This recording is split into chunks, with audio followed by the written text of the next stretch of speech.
That's the guy.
Ready? Yep. Good evening. Welcome to the October 3rd Lawrence City Commission meeting. It's a great crowd tonight. We've got some special guests on several fronts, so we'll go ahead and get started with Sherry, our city clerk, giving a few instructions. Thank you, Mayor, and good evening, everyone. If you are attending this meeting via Zoom, please ensure you are muted and your video is off when you are not actively participating in the meeting. This allows the active meeting participants to be seen on screen. If you have any trouble, you can send a chat, and all chats go directly to the meeting host. The city reserves the right to mute people or turn individual videos off to minimize distractions during the meeting. This meeting is being recorded and broadcast on the city's YouTube channel and cable channel 25. When the mayor calls for public comment, those attending in person should approach the podium to indicate they wish to speak. Those participating via Zoom should use the raise hand function to indicate they wish to speak. Please leave your virtual hand raised until you are called on. Participants will be called on in the order they appear on the meeting host screen. Please state your name before speaking, and all comments will be limited to 3 minutes. Thank you, Sherry. We will start with item A, which is to approve the agenda. The City Commission reserves the right to amend, supplement, or reorder the agenda during the meeting. Is there any commissioner that would like to change the agenda? Move to approve the agenda? Second. I got a first and a second. All in favor? Aye. Aye. It's 5-0. Commissioner Sellers is on Zoom tonight with us. Okay, on to item B, which is our recognitions. We'll start with recognition with our students from Eutin are here tonight, and looking forward to hear what Bill has to say. Guten Abend, Frau Bürgermeisterin und die Mitglieder des Stadtrats. I'm very happy to be here tonight and happy that you decided to have a City Commission meeting to celebrate the 33rd anniversary of the unification of Germany, which is today. This is the 4th of July in Germany, in united Germany, the east and west part. So let's have a round of applause. Yes.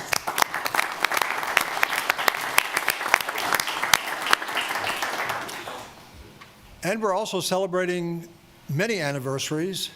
As you well know, we established a sister city relationship with Eutin, Germany in 1989. But 2 years prior to that, I want to recognize a young man who's with us tonight, Mike Amix, who, as mayor in 1987, signed a proclamation together with a key to the city of Lawrence to unlock our hearts and sent it to Eutin, inviting them to check us out. And they did the next year. They sent 2 students, checked us out, and within a year we were married, sister cities. Well, excuse my language. In any event, we're very, very happy after over, I'm going to guess, 600 young people participating in the exchanges since 1990, when we sent our first group of students over. We have 12 young women with us tonight, representing the 2 high schools in Eutin, and they're accompanied by their chaperone, Philip Lose, a teacher in the city of Eutin, and I would like to introduce him to introduce his students. Thank you. Thank you very much. Thank you. Thank you, Bill.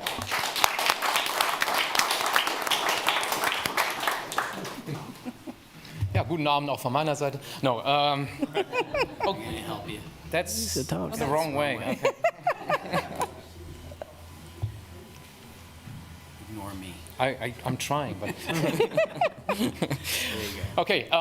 Do you have a couple of minutes? Sure, Okay. go right ahead. Firstly, I would like to thank everyone for inviting us to City Hall this evening. It's a somewhat special evening for Germans. I think I've never spent our 4th of July abroad, so this will be the first time. I have no idea what was going on today at home because of the time difference, but thank you for reminding us that it's the 3rd of October. It's been so much going on that we kind of sometimes lose track of what time it is and what is going on at home. At least that's the case for me. I'm sure that I speak on behalf of all students if I say that we are very excited to once again have been granted the opportunity to be here, to spend time in Lawrence, Kansas, and have the opportunity to reunite with so many people that we had the chance to meet thanks to the Sister City program. I've been here the 2nd time now. Last time was 5 years ago. I've met so many people that I assume I'm allowed to say that many of them turned friends. It's so exciting to see them once again. Yeah, last time I came here as a complete stranger and everything was new to me, and now I feel already like I'm meeting so many friends again, which is exciting. I'm pretty sure this exchange will have an overwhelming experience, an overwhelming impact on the students, a lifelong impact that will change their lives forever, and we are so grateful that you have given us the opportunity to participate. To lend a little bit of weight to my claim, I would like to briefly share an anecdote from last week. It's not going to be long. My host parents had invited a group of German friends that happened to be in Lawrence at the time, and a lot of American friends joined. In the course of the evening, more and more people came to their backyard, and we sat together, and then all of a sudden, during the evening, 2 strangely familiar faces showed up. It was a former student of mine from Eutin, and it was his host brother from 6 years ago. They still keep in touch, and we were not expecting to see each other. And I said, I don't know you. And it was a great experience, and this shows to me the impact and the importance of this exchange. There are so many lifelong friendships that have been formed by this exchange that I think it's a very special opportunity, and we hope to add another chapter to this long-standing legacy of creating new friendships. Finally, we would like to take the opportunity to say thank you for the many people who have made this experience possible. We would like to thank all the American host families for being such amazing hosts. Some of my students said this is the best family that I could have imagined to stay with. They are making so much possible for us. Thank you very much. We would like to thank Stephen Abo and Arne Scholz, both teachers from Alice and the Free State, for their support and advice in organizing everything. Without them, it wouldn't have been possible. And we would lastly and especially like to thank the members of the Sister City Advisory Board and the City Commission of Lawrence for their support of the program. Thank you very much. And we are looking forward to welcome you to Eutin next year. Dankeschön. Excellent. Thank Should I you. now get the students to the front? Okay. Sure. Stella. This is, okay. So this is Stella Moose from Eutin. And you introduce the next one, right? Yeah.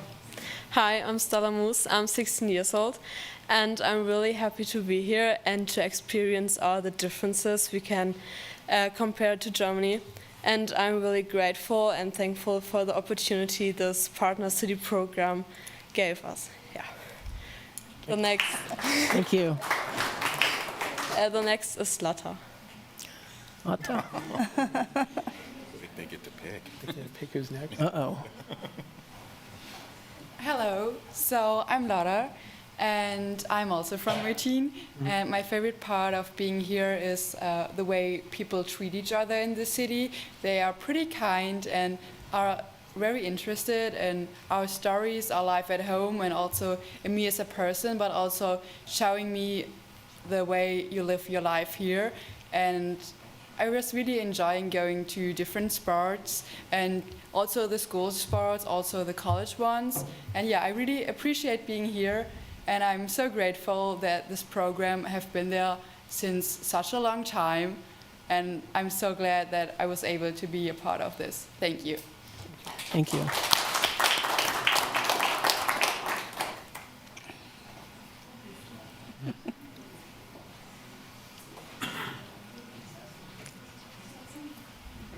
So, hi, I'm Liana Kash, also from Eutin. It was always a dream for me to come here, so that's what I'm thankful for, and thanks for my host family to do so many stuff with me.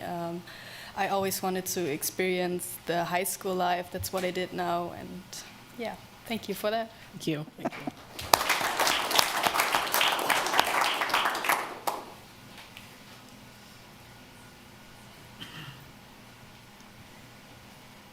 Hello, I'm Annika Bernau, also 16 and from Malente near Eutin. And I just wanted to say thank you for giving me this opportunity to experience all of this and meeting so many new people and getting so many new friends through this exchange. Thank you. Thank you.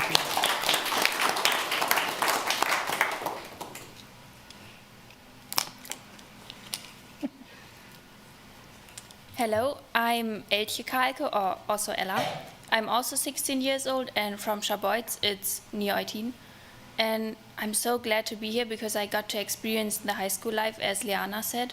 And I'm just amazed by the classes, and I love going to them and just listening to the teachers because they're so cool. Thank you for letting me be here. Thank you.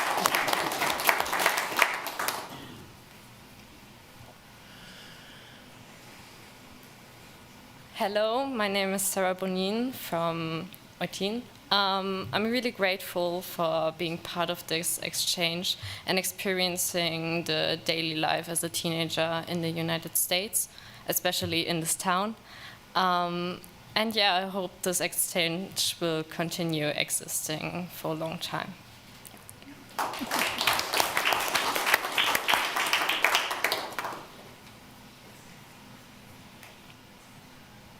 Hello, my name is Eni Marlene Kelting. I'm 60 years old and I'm so thankful for staying here. And especially thank you to my host family.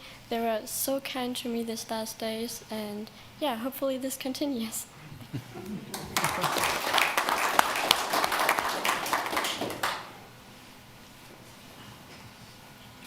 Hello, I'm Barbara West. I'm also 16 years old and also from Eutin. I'm very thankful that we have this opportunity to be here, and I really enjoy my time here. Also, big thanks to my host family. I really, really love my host parents and also my host exchange student. And I really enjoy my time here. We are doing a lot of fun stuff, and it's great here in America. Thank you.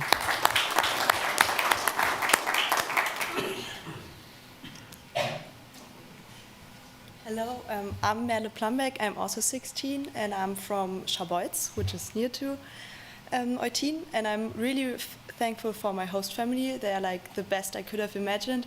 And I'm also thankful that I got to try American fries because they are so much better than the German ones.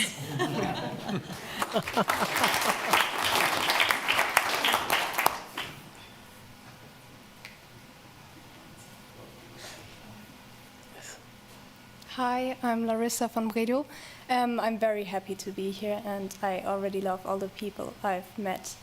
And Lawrence is a very, very nice city. I really love it here already. Thank you.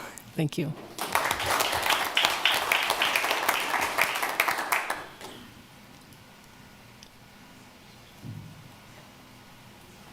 Hello, I'm Svante Traving, and I want to thank the Sister City program because it not only supports the connection between Lawrence and Eutin, but also between us students, Germany, and the United States.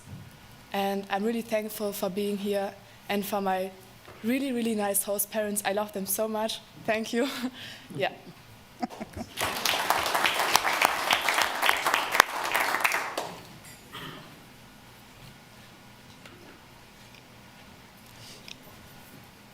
Okay, hi, I think I'm the last one. I'm Ida Frenze, and yeah, thank you so much for giving me this opportunity to let me be a part of this exchange. I'm really grateful for that, especially meeting so many people. I met great people so far, and I'm really glad to see them all here and that they include us so well. So thank you for that.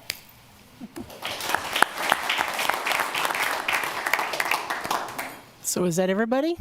That's everybody. Well, thank you very much for coming tonight. We still have a few proclamations to go, but I do want to just add that I had the grand opportunity to go to Eutin in 2019, I think it was. And it was, it still really rings true with my heart. It was a great, great trip, and I would recommend anybody to go do that trip. Yeah, it changed my mind about a lot of things, about our city and what we do and how we treat others. So thank you very much.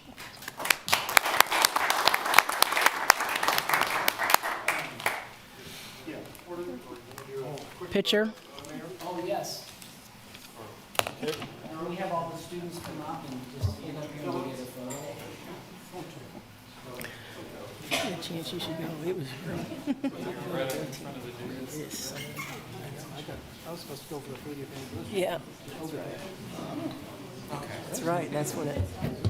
Everybody clap. Yeah, there you go. Come on in and go all the way down. You're still calling me. Look here.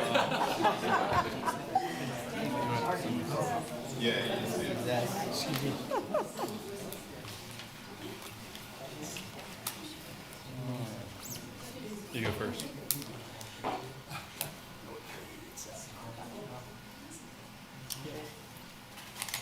All right, one look at here.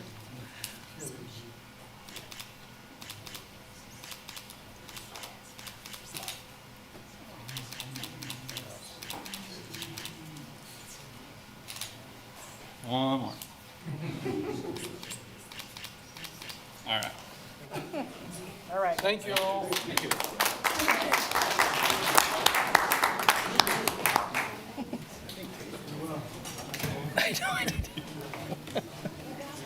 That's too funny. Too funny. All right, we'll let the folks get out the door before we go on.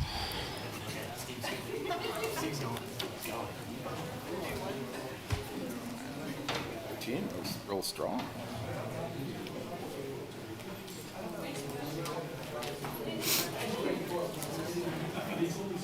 Are they having an after party again like they normally do? They're doing it right now, unfortunately, for us. Good quotes for sure. Yeah, they do love Walmart when they come from other countries. We'll be done eating pizza before we even get through it. Yeah. Yeah.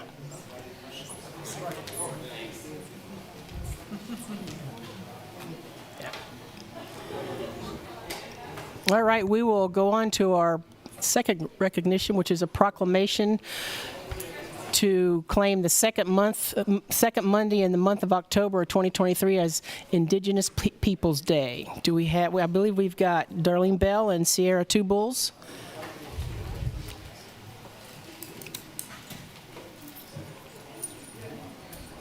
Hi. Good evening. My name is Darlene Bell, and I'm here with my colleague Sierra Tubles, and I want to read a statement about the Indigenous Community Center. The Indigenous Community Center is an anti-colonial LLC social enterprise dedicated to intertribal and interracial and cross-class solidarity to empower the local Native American community. We were established 3 years ago through conversations with community members to explore how to better serve Native American people in and around the Douglas County area. The IIC created an all-volunteer 5-member board, which now includes myself, Darlene Bell, Sierra Tubles, who is with me tonight, Crystal Bradshaw Gonzalez, and Robert Hicks Jr. Since its inception, the ICC has overseen dozens of community projects, including advocacy for missing, murdered, and Indigenous people, reproductive rights, Native visibility and representation, self-care events, youth mentorship, promoting local Native artists and businesses, and agriculture and Indigenous science. We have always been open to meeting the needs of the community as they arise. And continually explore how to build community with like minds. So we want to kind of formally announce publicly that we are trying to get back to our roots, our original roots, by focusing on community organizing and collective action. So going forward, we intend to be a connector for anyone in the community to get involved in efforts to support and encourage Native American empowerment and visibility. We want to help facilitate relationships to help create more organizations, nonprofits, and projects to help meet the community needs and eradicate Native erasure. We invite community members to please contact us if you have creative ideas, even if they're not that far along, to do more community work and advocacy for local Natives and BIPOC people. So please get in touch with us on Facebook or through our website or any of our socials. And we welcome opportunities to have more community conversations about more projects and more work. And finally, we just want to formally and also publicly say we are recruiting for new board members. If you're interested, please contact us. Good day, everyone. I'm Sierra Tubles. I'm speaking on why we celebrate Indigenous Peoples Day. The question is, why not? Why not celebrate it? For Lawrence, has been celebrating, or at least recognizing, Indigenous Peoples Day since 2015. I do remember that because I was here, and it was a big moment for us in the Native community. It was of such an honor. But what's the point of Indigenous Peoples Day is what maybe the question comes up every year. And, Darryl and I are just one of many Indigenous people that know why we celebrate it. And I don't want to sugarcoat it, why, but it's really in lieu of Columbus Day. No one in the United States should be celebrating Columbus Day. And so that's why Indigenous Peoples Day was created, and it's been around for a long time. There are places in the United States that have actually recognized it as Native American Day, where my home state is in South Dakota. It's been recognizing it as long as I've been born. So for Lawrence and here as a city, recognizing since 2015, I mean, it's come a long way. We're not on a federal level just yet. The state doesn't recognize it fully, and we're hoping we can get there. And so what Indigenous Peoples Day really is, it honors the past, the present, and the future of us Native people, us Indigenous people throughout the United States, but even and beyond, because global Indigenous populations, and it just makes sense because Columbus never was here in the present United States, never touched foot here, right? So this holiday is just about also recognizing the dark legacy and impact of European colonization and settler colonialism, but also celebrates, of course, us Indigenous peoples, our cultures, our customs, our contributions to the United States, as well as our resilience for 500 plus years. So why should we celebrate it? Of course, it's going to center our visibility. And Lawrence, just a part of that history since 2015, honoring that. But there's just so much more to do. I do want to say that we are thankful for City of Lawrence to have recognizing it since 2015. But there is much that that needs to be done. More work, not just here on a local level, but the state level, as well as the federal level. And as I said earlier, with abolishing Columbus Day, ICC, we do recognize Indigenous Peoples Day, but also recognizing that we need to abolish Columbus Day, state level, federal level, and that's one thing that our allies, our non-Native allies, can help us do, spread the awareness of Indigenous Peoples Day, but also abolishing Columbus Day. I think that's one initiative that still needs to be worked on throughout the United States, so that way, I don't want to see it on the calendar. I don't want to see Columbus Day on the calendar. I would love to see Indigenous Peoples Day on a national calendar. So without further ado, if you want to support us, of course, support ICC, but also just, it could just be any Native person here in Lawrence and beyond. We do have some upcoming events that ICC has partnered with, and then there's also other events that's going on that we are not partnering with, but we want to recognize them as well. So upcoming events to celebrate Indigenous Peoples Day on October 9th of this year. We have Thursday, October 5th at 10 a.m. There is at the Centennial Room, 6th floor on Kansas Union, Dr. Alex Redcorn, who will be giving a lecture on liberating sovereign potential. His critical reflection on how educational systems reinforce settler colonialism and assimilation, and will introduce a model for evaluating and advancing education systems for Native students. Then on Monday, October 9th, the First Nations Student Association at KU, they're going to be teepee raising the teepee there on Strong Hall. We do invite everyone to show up. That's going to be at noon, and then there's a Native student panel in the Office of Multicultural Affairs. And then October 10th, there is going to be a panel on urban Indian centers, and why they're important to our communities. And ICC is a part of that. And then lastly, there are two events in collaboration with the Kansas Department of Wildlife, Haskell University, Lawrence Public Library, and Haskell Extension, of course, us, ICC, October 13th at the Lawrence Public Library, where there's going to be drum and community round dance and a screening of a Native film documentary. And then lastly, Saturday, October 14th is from 11 to 3 is the foraging identification hike at Haskell, and then a wild foods cooking demonstration by Jason, the Native chef. So we do want to invite everyone to come to these events and just celebrate us. Wopila Tonka. Thank you. Thank you. Thank you. Okay, I'll read the proclamation now. Whereas the City of Lawrence acknowledges that the indigenous peoples of the lands now known as the Americas have resided here since time immemorial, and whereas we recognize that Lawrence, Kansas stands upon the ancestral homelands of the Kanza and Osage indigenous peoples, and whereas Lawrence is proud to be the home of Haskell Indian Nations University, which represents over 120 federally recognized tribes and contributing significantly to our community. And whereas we deeply value the enduring intellectual, spiritual, and cultural contributions of indigenous peoples that have enriched the character of our city, and whereas Indigenous Peoples Day, initially proposed in 1977 by Native nations to the United Nations, offers an opportunity to reflect upon the diverse struggles of indigenous peoples, acknowledge the historic injustices that they have endured, and celebrate the resilient traditions. And whereas the promotion and support of ongoing efforts around equity and justice and for indigenous peoples is critical.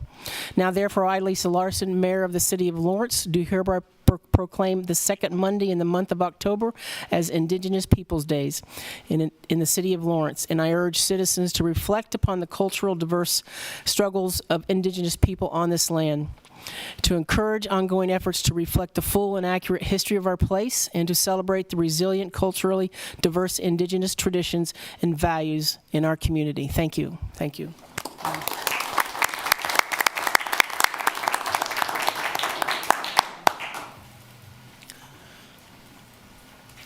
All right, our next proclamation, we got a lot of special ones tonight. This is definitely one of those. This is in recognition of Robbie Steinhardt. We've got a couple of folks here today that have helped put this together. And for those who are not familiar with Robbie, you will after I tell you he was the founding members of the rock band of Kansas. So anybody with a little age on them knows exactly that band. I bet you're thinking of the song right now. I bet you.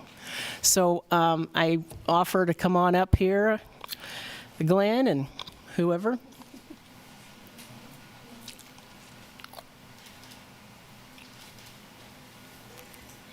Good evening.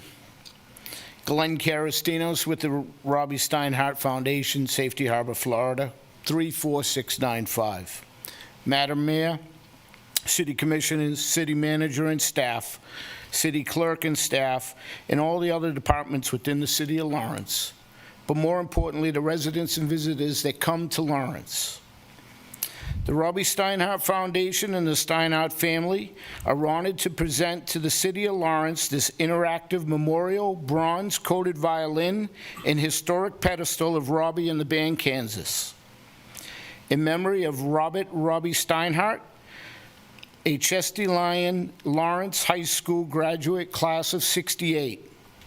Lawrence's own wayward son, Robbie Steinhardt, a founding member of the band Kansas, original violinist, vocalist, frontman, and proud Jayhawk. Alongside the pedestal, a little rock history with a cause.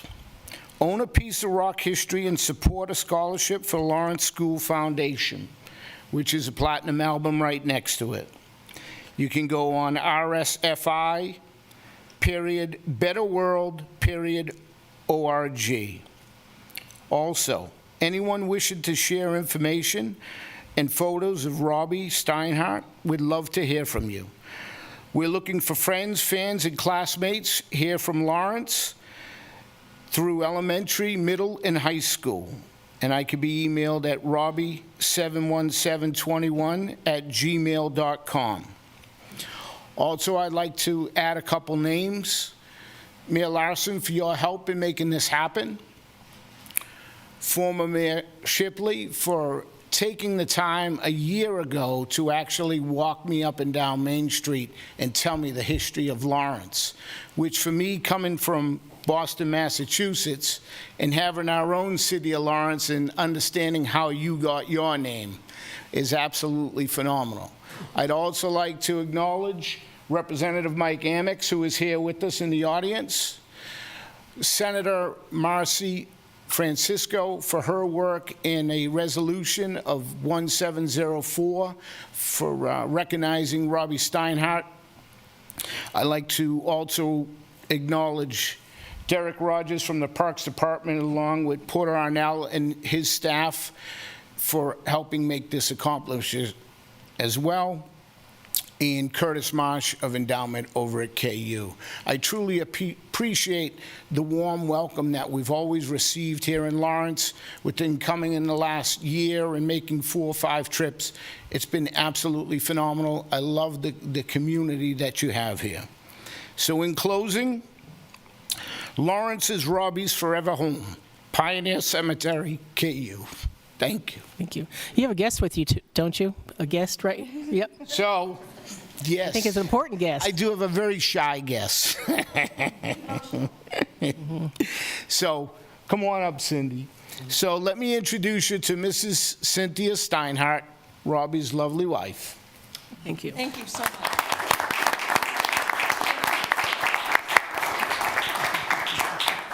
Thank you. Thank you. Thank you.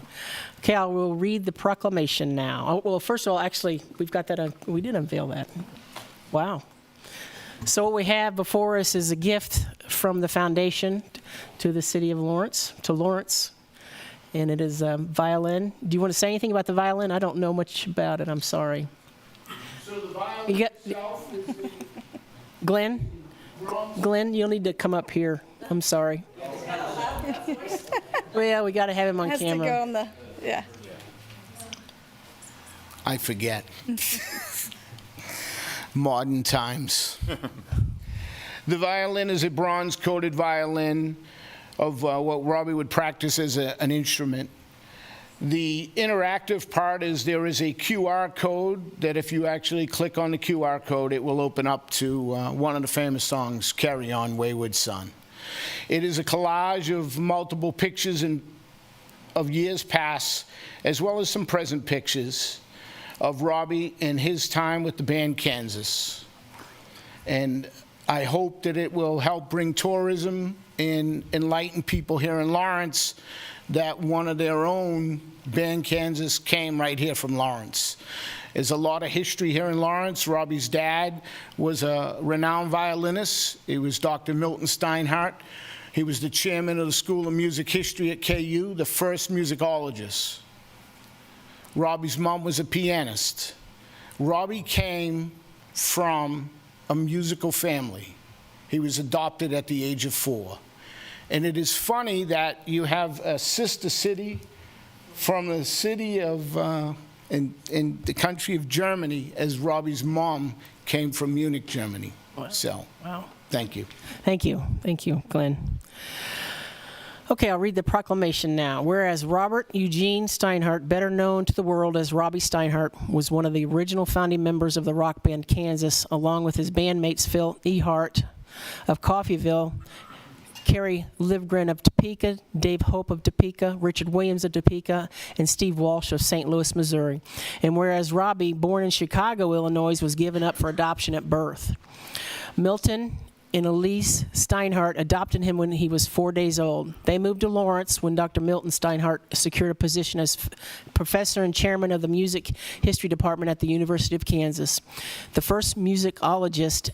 And whereas Robbie was raised in Lawrence, where he attended elementary, middle school, and Lawrence High School, where he graduated in 1968. At Lawrence High School, he was concert master in band, and he was first chair in the orchestra. He attended the University of Kansas, always being a proud Jayhawk until his career started with the band Kansas. And whereas the Steinhardt family traveled across the world to explore music history in Vienna, Austria, known as the City of Music.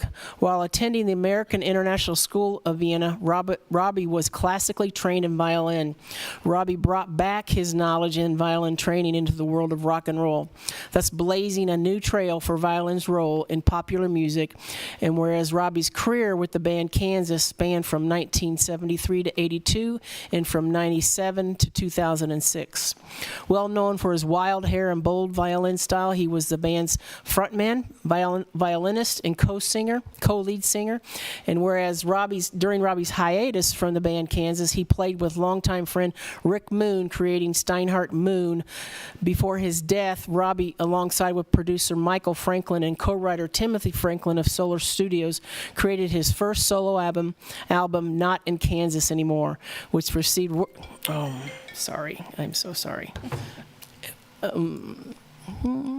Before his death, alongside with producer Michael Franklin and co-writer Timothy Franklin of Solar Studios, created his first solo album, Not in Kansas Anymore, which received worldwide recognition. And whereas, above all things, Robbie was proud to have been the father of Rebecca M. Steinhardt and to have been married to the love of his life, Cindy Steinhardt, from 2006 till his death on July 17th of 2021. He was laid to rest with his parents at Pioneer Cemetery in his hometown of Lawrence. In 2022, the Robbie Steinhardt Foundation was created to continue to honor Robbie's life achievements with a mission to further music education and performing arts in his name. Now, therefore, I, Lisa Larson, Mayor of the City of Lawrence, Kansas, along with my fellow commissioners, do hereby recognize Lawrence's own wayward son, Robbie Steinhardt.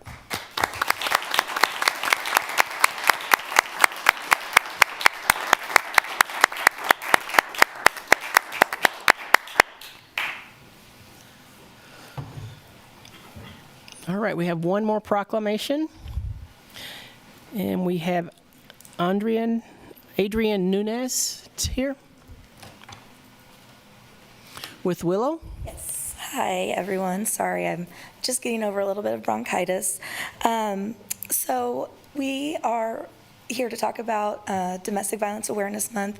It is here in the whole month of October. So domestic violence is an epidemic that is affecting every single community, including ours. Domestic violence is based in power and control, and it affects all people of all ages, all genders, all races, all socioeconomic classes. In the past year, the Willow has taken 3,700 hotline calls, and we've provided 16,826 safe nights of rest between our emergency shelter and our transitional housing program. We also provided 17,095 services between our advocates at our shelter and our community-based advocates. We are honored to serve our clients, and we are lucky to work along so many great community partners that are really fighting for stable housing, for food security, for equality, because we know all of these things, a lack of resources can be a contributing factor to domestic violence. We will continue to break cycles of violence through our prevention work with our community members, especially our youth that we get to meet with and we get to teach them about healthy relationships. And we will have several events throughout the month of October for Domestic Violence Awareness Month. There will be a candlelight vigil that Be More Like Claire is putting on tomorrow at 6 p.m. at South Park. And next Thursday, along with Be More Like Claire in the Lawrence Public Library, we'll have In Their Shoes, which is a simulation where you can experience a story that somebody has gone through where they've experienced domestic violence, interpersonal violence, and kind of see why it can be tough to leave one of those relationships. On October 13th, we're partnering with the Lawrence Arts Center and Free State Festival to put on Nostalgia Nightmare, where we will ruin a John Hughes movie for you. We're going to break down weird science and why it did not age well. We will have problematic bingo, and we will have some special treats. And then October 18th, we're going to be at Lucia. We're going to do We Are Never Getting Back Together, which is a Taylor Swift sing-along where we're going to break down healthy and unhealthy relationships through the lyrics of Taylor Swift. And then on October 25th, we will be partnering with the Community Children's Center to put on Building Bridges to Safety, Strengthening Families for a Brighter Future. And that event is going to kind of talk about domestic violence and witnessing domestic violence and what that can do to early childhood development. Everybody can find out more information on our website, which is willowdvcenter.org/dvam. If you want more info, if you want to register, get tickets to any of our events that require them, you can do that there. And I just want to say thank you so much to the City of Lawrence for recognizing October as Domestic Violence Awareness Month. Thank you, Andre. Thank you. I'll read the proclamation now. Whereas in the United States, more than 10 million adults experience domestic violence annually, with an average of 19,000 calls per day received by domestic violence hotlines nationwide. And whereas in the state of Kansas, one domestic violence incident occurs every 23 minutes, and one domestic violence murder occurs every 11 days, with one domestic violence arrest by law enforcement being made every 47 minutes. And whereas the impact of domestic violence is not felt only by the individuals and families, but also by communities in a nation as a whole. And whereas Lawrence joins with others across the state of Kansas and nationwide in supporting domestic violence victims and survivors, the advocates and organizations who serve them in holding offenders accountable in our community. Now, therefore, I, Lisa Larson, the mayor of the city of Lawrence, do hereby designate October 23rd as Domestic Violence Awareness Month. And in recognition of the critical work being done by domestic violence advocates and allies in service of the survivors and the victims that they serve, I do encourage all citizens to actively engage in the scheduled activities and events sponsored by Willow Domestic Center and other organizations working toward eradication of domestic violence. Thank you.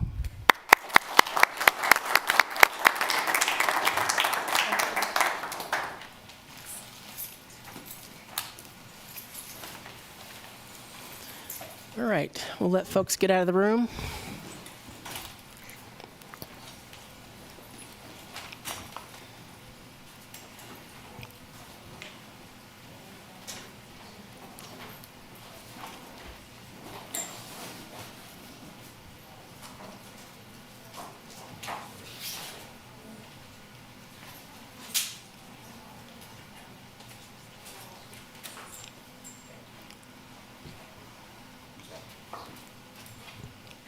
Okay, we'll go on to item C, which is general public comment. The public is allowed to speak on issues or items that are not scheduled for discussion on the agenda. Comments should be limited to issues and items germane to the business of the governing body. The commission will not discuss or debate these items, nor will the commission make decisions on items presented during this time. Each person will be limited to 3 minutes. Is there any general public comment on items that are not on the agenda? Hi. Hi. I'm John. Well, I want to address an issue that's deeply affected our community. We've been facing challenges related to public safety, drugs, and the well-being of our fellow citizens. Our community members have tirelessly worked to improve the situation, advocating for a safer environment for all. Long-lasting businesses who have been getting slaughtered by these problems daily, and that should never even have to be said about small-town businesses. They have defined this town, and there are people who rely on places such as the library, downtown stores, restaurants, and people have admitted that they prefer not to bring their kids down there anymore. We've witnessed an increase in drug-related issues, overdoses, problems in our town, and even worse in our university. These problems have taken a toll on our city, affecting our residents' lives in various ways. Our collective efforts to address these concerns have been tireless, yet we've encountered difficulties in getting the attention we support and need. Thanks for your time and consideration. Thank you, John. Other public comment? Come on up. Hello, my name is Rich Yakel. I'm one of the owners of Mark's downtown. It's been there since 1880. We've owned it since 1982. I sent a couple emails to this group, 2 in the last 3 years. Brad's answered both. Bart answers 1. That's it. The reason I'm here is because of the transient situation of both downtown and throughout Lawrence. I feel there's a big difference between homeless and transients. I'm all in favor of helping our homeless, not the ones that show up for free support. One of our local police officers told me he met a guy the other day that he said just got here from South Dakota. When the officer asked him why he came here, his reply was, because everything's free. Free living, free sex, free drugs. He added that the word is out and there will be a lot more coming. About a month ago, I was told at a meeting by a lady that works for a charitable organization here in town that she had a girl in the other day and said, "You must be new in town." Her reply was, "Yes, I got out of jail in Junction City yesterday and they gave me a bus ticket to Lawrence, Kansas." In the last couple weeks, I've cleaned something that looked like fried chicken off the front door handle to my store, as well as all over the windows. It was disgusting. About 2 weeks ago, my business partner had someone, when we got off work, there's somebody in his car ransacking it. Guy runs off. They eventually catch him down by Taco John's on 6. First, my business partner saw him at the library, alerts police. Police see him, they go running, catch him at Taco John's. 2 police officers have him on the ground. He's resisting arrest, yelling at my business partner that if he sees him or his car, look out. They take him to jail. Oh, the officer told my business partner this gentleman already had 2 warrants out for his arrest. He was out of jail the next day. Speaking of the public library, my daughter used to go down there once a week, check out as many as 50 books. She won't take her kids there anymore. Her kids are 11 and 6. I mean, what's that telling your kids? You know, we can't go to the library anymore.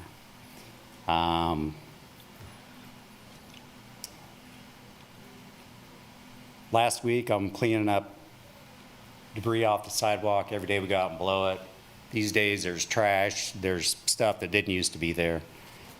Guy's walking by, dirty white t-shirt, walks at me like he's gonna attack me, and I just kind of like back off. He keeps walking. There's a family getting out of a car. He does the same thing at them and then takes a couple more steps. Time. Thank you. Thank you, Rich. Thank you. Do something to solve the problem. Thank you. Same issue. My experiences have been, because I'm very attuned to the parks and the trails, I'm on them every day, miles and miles. And lately, in the last couple of years, we've had, as this gentleman said, transients a lot, and just the volume has increased so much. So I've had a couple of scary incidents where people came after me, came after me and my dog at a homeless encampment right off the trail behind the boathouse. And I couldn't get away from the dog. There was nobody in the camp, garbage everywhere. It took me about 15 minutes, super scary. And just the other day, it was down right here on the railroad tracks at Bircham Park, or at Constant Park, and 3 guys came after me. They thought I was taking a picture of their bike, and they started cussing at me and ran at me. "I'll F you up," etc. Super scary. There's so many places I don't go anymore. They've become fewer and fewer and fewer because they're not safe. I'm going to run out of my time. There was a fight in Watson Park one night where people were asleep in the park and they hide in the bushes, and police don't see them often. A fight where a naked person's going to the bathroom in Watson Park, and somebody else starts beating them, and they're screaming obscenities at each other. It's a scary situation that feels like there's a mental issue. It's either drug or it's mental instability. I'm sympathetic, but the volume is crazy. Please, a census, there's got to be a limit to how many people this community can support. Thanks. Thank you. Any other general public comment on items that are not already on the agenda? If not, we will go to Zoom. Michael Ullman.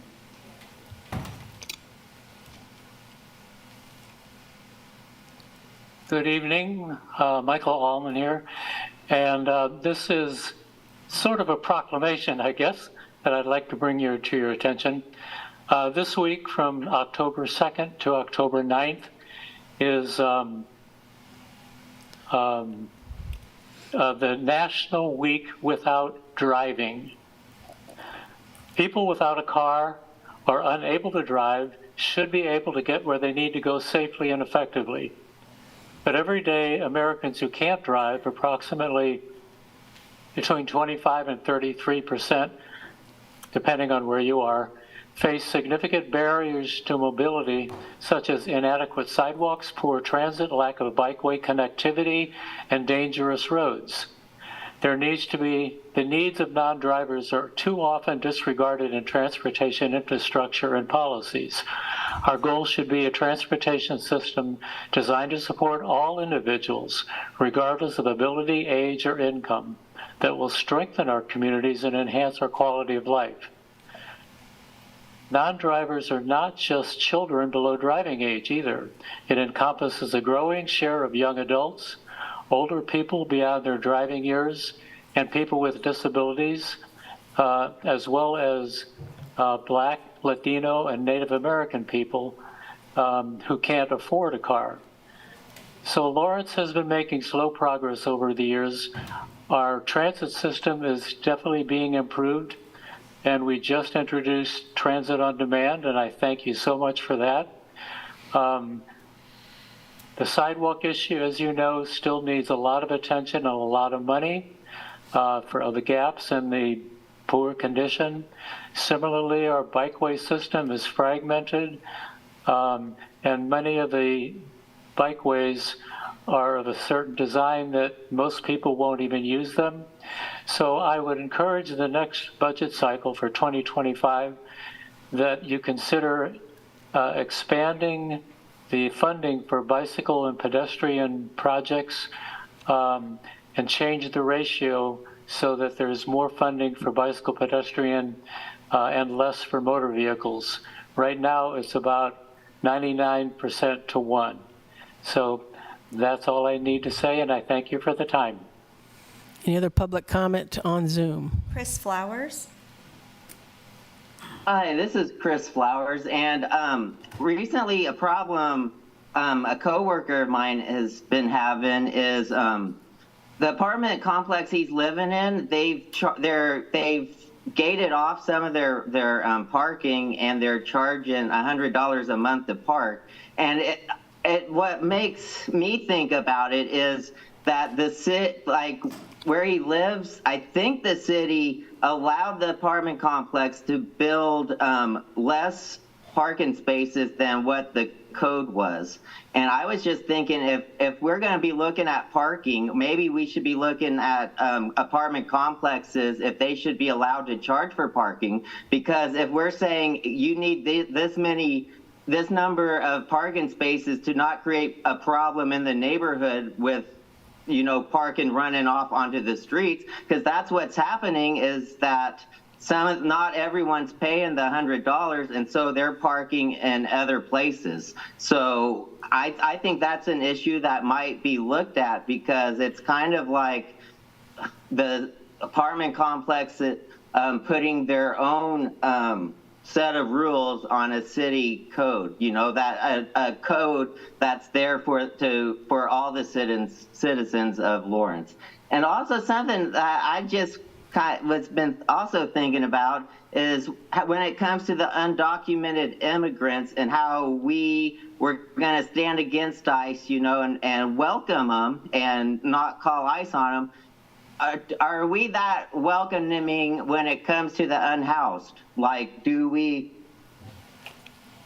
like, there were towns in America that had more problems with undocumented immigrants than we do, but when we made that statement, we were kind of telling them, well, you need to be welcoming to them. So it just seems kind of interesting. I just wonder if some of you who supported the undocumented immigrants, if you have that much support for homeless that move here. Just throwing that out there. Thank you. Any other comments on Zoom?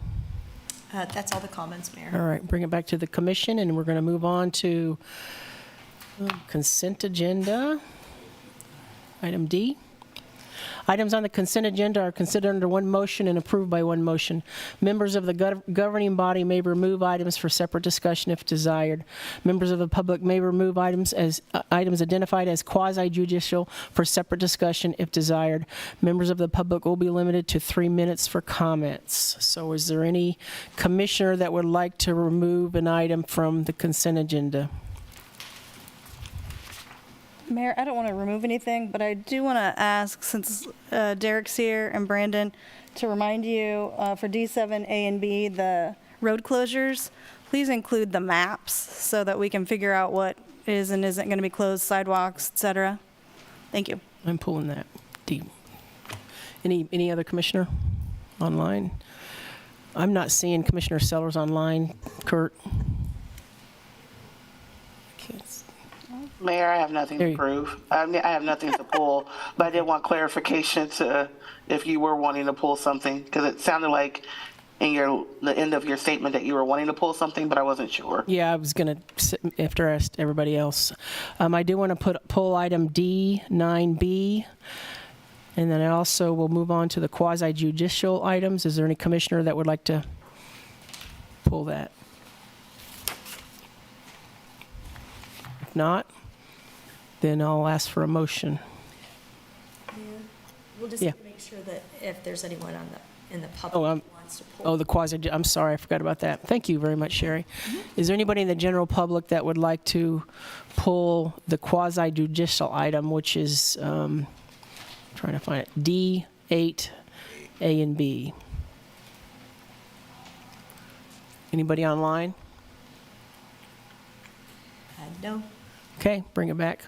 Move for approval of the consent agenda with the exception of D9B. Second. I have a first and a second. All in favor? Aye. Aye. Okay, passes 5-0. We'll open it up with D9B. I pulled this for a couple reasons. There was an item on there that some of the neighborhoods, or at least neighborhood, wanted to talk about in the 13th Street bike project. And then also I had a question to staff about whether or not there are written policies on when we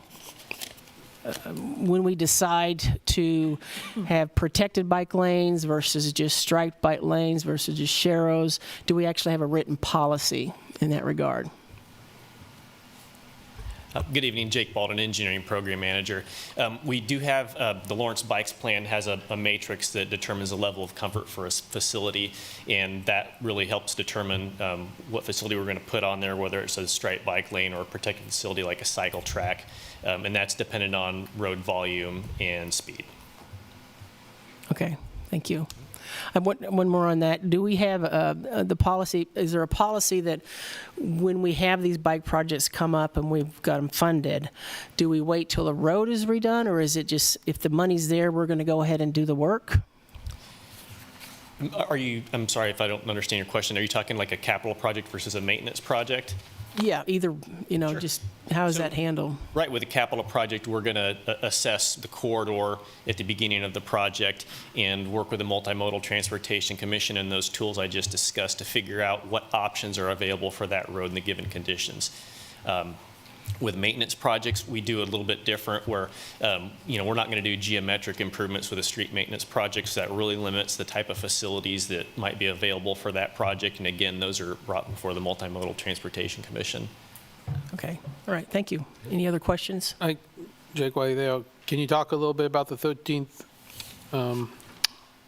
corridor plan? And a little, I know there's some discussion at the multimodal about that. Right, yep. So the 13th Street, I'm going to refer to it as a bike boulevard for one moment because that's what we've all known it as for a really long time. But through our discussion of the Multimodal Transportation Commission and the neighborhood's concerns, and granted it's been a long time since we were talking about doing that project, and we've changed guidelines and policies, that really calling it that is inappropriate at this point. We don't know what facility that would be. It is an incomplete project on the priority bike network, so it scores highly, so it's kind of worthy of inclusion on the plan as a bike project from A to B. Now, what that project would end up being is yet to be determined, and that's really where the Multimodal Transportation Commission ended with their recommendation of the 5-year plan. And that project's not even in design until what, 27? I believe that's correct, yeah. Okay. Thank you. Thanks, Jake. Thank you. Any other questions? If not, we'll open it up for public comment on this specific item.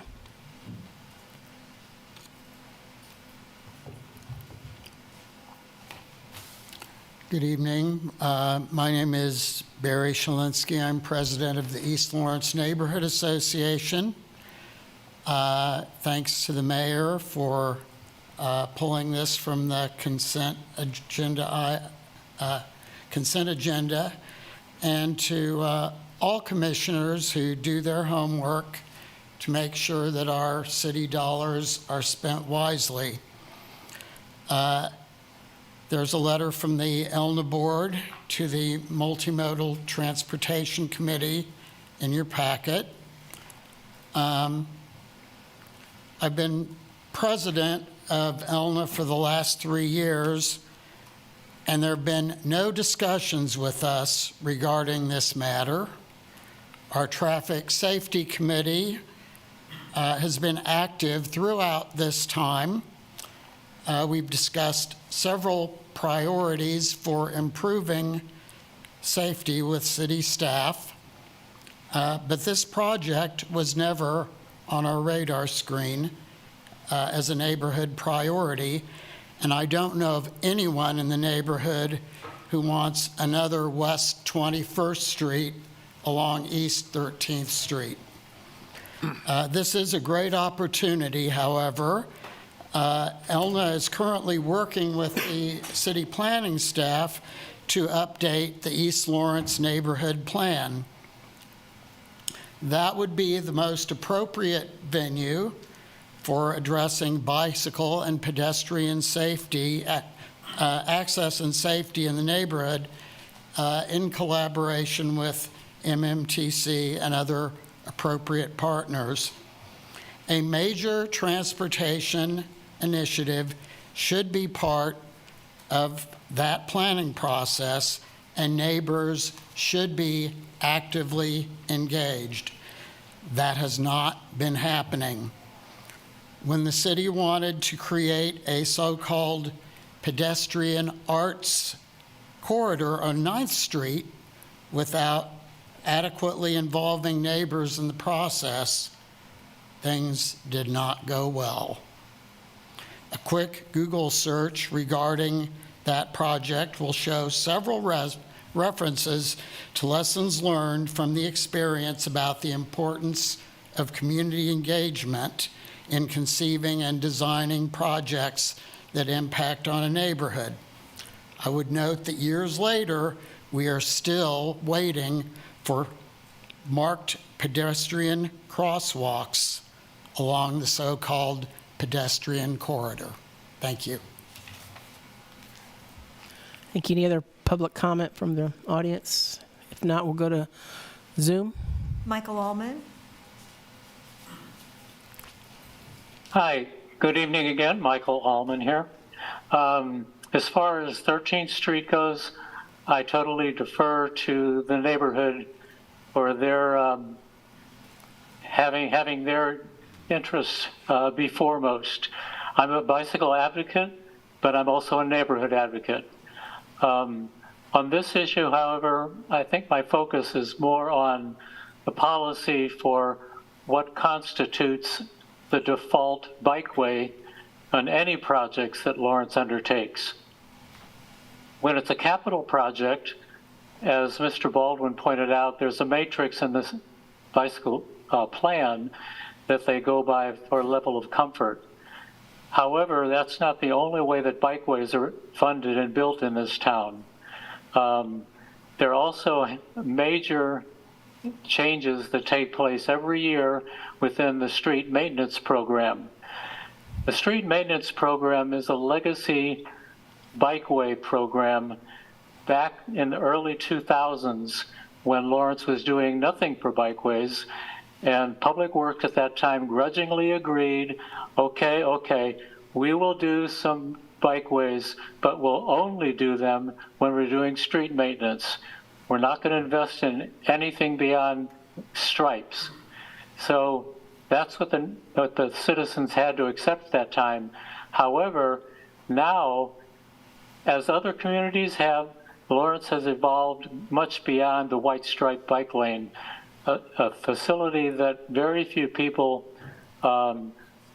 particularly family bicyclists, children bicyclists, people that of all ages and abilities that need a bikeway do not want to take because it's not safe for them. Yet in the street maintenance program, the current policy that the city engineer has developed with the funds that he took from the Green Pavement Project, that new policy defines a bikeway only as a white striped bikeway. That is the only bikeway listed in that entire document. Nothing about buffered bike lanes, about protected bike lanes, about separated bike lanes, about bicycle tracks. The only official bikeway is a white stripe. We need a policy that when they're doing street maintenance or any project, that defines what the preferred and default bikeway is, which a number of commissioners and mayors, including Mayor Finkeldye, when he was, and I hope I'm quoting you right, Brad, said that we need to be looking at separated facilities in some of these projects. Not everywhere, but some of them. Mayor Boley said the same thing, and I believe you did also, Mayor. Thank you, Michael. Thank you. Thank you. Other public comment on this item? Chris Flowers? Yeah, this is Chris Flowers. I'm not that knowledgeable on this issue, but I remember when that 21st Bike Boulevard was built, and I was not a fan of it then, and I'm not now. I'm not against the Bike Boulevard. It's just the way it was done about. I believe the city did too much that they didn't need to, and if you guys do stuff on the 13th, I hope that you do as little as possible and see if that works instead of doing as much as possible. Like the less you do, the less it'll cost. So I just hope if you do something, you start small and see if that works instead of just spending money. And also, I think you all, if this is about bicycles, I think the ability for the community to bike as a whole outweighs the neighborhood's wants a little bit. But I do think the neighborhood should definitely be involved in this, and they should have some say in it. So I'm just throwing that out there. Thank you. Thank you. Any other public comment online? No, that's all the comments. Bring it back to the commission for discussion, or any other questions? Anybody? Nope. Go ahead. I just wanted to ask, follow up on some of the items that Michael has spoke about regarding the policies on when he brought up the green striping and so forth. I mean, he brought up that, there's only really one, as far as being protected versus buffer, and there's not a true. And I may defer that question to Dave Cronin. I believe he's online. He's kind of been leading that effort. Yeah, so I would share that in our bikeway plan on maintenance projects, it does specify that we try to retrofit the street with the next best facility. even if it doesn't meet the desired level of comfort. So that also is in our bikeway plan. And when we worked with the consultant to develop the bike ped design guidelines, which were primarily focused on crossings and the discussion we had with green pavement marking, we also discussed striped bike lanes, and their recommendation was still to apply bikeway facilities based off context, sensitivity with the street width, the design speed, whether or not there's parking or not on the street. But as a general conceptual recommendation, they recommended that on principal arterials that we would install protected bike lanes, on minor arterials we'd install buffer bike lanes, and on collector streets we would install standard bike lanes. So that was discussed and included in the bike ped design guidelines that we incorporated into our city design standards. Okay, thank you. Thank you. Any other comments on this? I think maybe I would say, I do get a little concerned to see things remaining on lists that some people, seems like particularly in this neighborhood, thought were agreed not to do. And however the iteration of it is, Mayor, even I saw something on someone's CIP list from 1998 that somehow magically got funded years and years later when really no one was paying very close attention. So it does worry me to see things like that remain on a list, even though it's not designed, even though it's not clear, and obviously even though we would expect a very high level of public engagement. So just a little concern there. Any thoughts? Thank you. I think one thing I would ask staff is as far as what the level of community engagement, especially with the neighborhood that's impacted by this particular project or could be impacted in 2027. I think it's slated for as to what sort of engagement's going to be with the neighborhood and what sort of input are they going to be given. Well, I think that's something we'd still have to identify. Again, being in 2027 is really not on our work plan radar yet, being that far out. So I think that, again, that's something we'd have to talk to our community engagement experts here at the city and kind of sort out what level of engagement we need. But it would definitely be something very collaborative. Okay. Thank you. Jessica. I'll just add, so Jessica Mortinger, Transportation Planning Manager for the Lawrence Douglas County Metropolitan Planning Organization.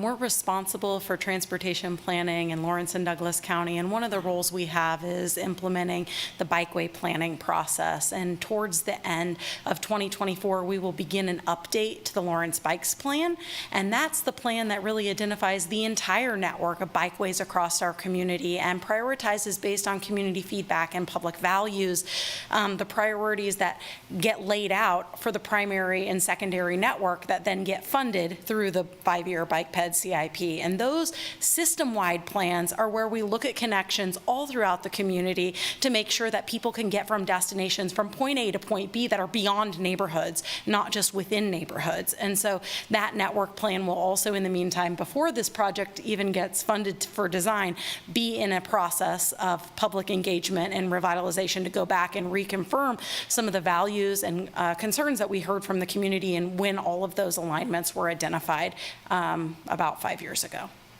Thank you, Jessica. Thank you. Yeah, that's actually what I was going to say, which was, 13th Street is designated as a priority funding network. It's in the plan, and so I guess I would say, to the neighborhood, as part of this planning process, if you don't think 13th Street should be on the bikeway plan, it would be the time to get it out of the bikeway plan and say we should have another connection. I mean, I think that's why it's funded, because it's in the plan. I'm not a big fan of the boulevard, and so, if that was the request, I wouldn't necessarily support that. I'd be okay changing this to 2027, $350,000 for a priority funding network project and take 13th Street off of it because we have some other projects. But I think that's why it's there, and if that changes, I think it's important to designate a project to help move our bike plan forward. And I will say, to Michael, and he made his point, I do look forward to the day we have a really good separated bike lane somewhere. I've seen them work in other cities. I don't know where the first one will be here, but I do think they can work and make a difference. Yep. Any other thoughts? I'm sorry, I might have missed it. Jessica, when was that review process going to begin? You said 2024. Is there a specific? Yeah, so the MPO has an annual work program that we set where we look at all the planning projects that we plan to encompass and embark on in a year, and we just have that document out for public comment right now. It's called the Unified Planning Work Program for 2024, and we are planning probably I would assume, because we have some other priorities that come before that have to get finished at earliest, maybe fourth quarter is when we would start that in 2024. It's generally about a year-long process when we go and table and engage a steering committee around bicycling, bicyclists of all ages and abilities, as we recruit that and identify those people to help us guide that plan development. So there'll be a steering, there'll be a steering committee, is that what you said? Yes, the MPO has a history of establishing steering committees to guide plans like this in work. We want to make sure that we have an appropriate balance of staff advisors to help guide our work through best practices and research, and also citizens. So we are not only reaching out to the general public at large in the tabling and open house opportunities that we do, but that we're also hearing directly from citizens who can help guide our work in the drafting of the document. Those are the people who are along the journey, the whole planning journey with us, and are more intimately familiar with reviewing different drafts and revising concepts as we go through the process. And we have a history of doing that for bike planning, pedestrian planning, all of the mode-specific planning work that we do. Okay, thank you, Jessica. Thank you. There'll be a public announcement, I'm assuming, as to when that steering committee. Yeah, got it. Thank you. Anything else? If not, Commissioner Sellers, anything? No, ma'am. Okay. I'll take a motion. Are we okay approving it as it is, or would you? I am, yeah. I think, since it's 2027, Okay. but I do think that's food for thought, for sure. Okay. I move to approve the 2024 to 2028 5-year plan for non-motorized projects. Second. I have a first and a second. All in favor? Aye. Opposed? Aye. Aye. 5-0. Okay, we're moving on to item F, which is our work session. We've got a couple items. The work session provides an opportunity for the City Commission to discuss items in greater detail. The Commission will take no binding action on items presented during this time. Work session topics are eligible for public comment. Members of the public will be limited to 3 minutes for comments. Good evening, Mayor, Commissioners. My name is Jennifer Worth. I'm the Interim Assistant Finance Director, and we will be receiving the 2022 Annual Financial Comprehensive Report. So we have Kristen Hughes, who is our lead auditor for RSM, on Zoom. She will be giving us the results of the audit. But before I pass it on to her, I do want to recognize our entire finance team as a whole. We worked extremely hard. We had a lot of obstacles this year, and we pulled through. We did fairly well with everything going on. So with that, I will pass it on to Kristen. I will be around if there's any questions afterwards. Thank you. Thank you, Jennifer, and welcome to leading our finance team. I know this is your first time up here, I believe, since Jeremy left. Yep, So, thank you. welcome. Good evening. Can you all hear me okay? Yes. Yes. Okay, great. I'm going to share my screen if I have, I might not have the ability actually. Let's see. That's okay. It was just going to be a couple slides that would recap the materials you have. So just as Jennifer said, excuse me. You trying to catch? Able to share, is it saying no? It just says the host has disabled participant screen sharing. But it's really not a big deal. I just had a couple slides that were going to recap a couple items, so I'm happy to move on.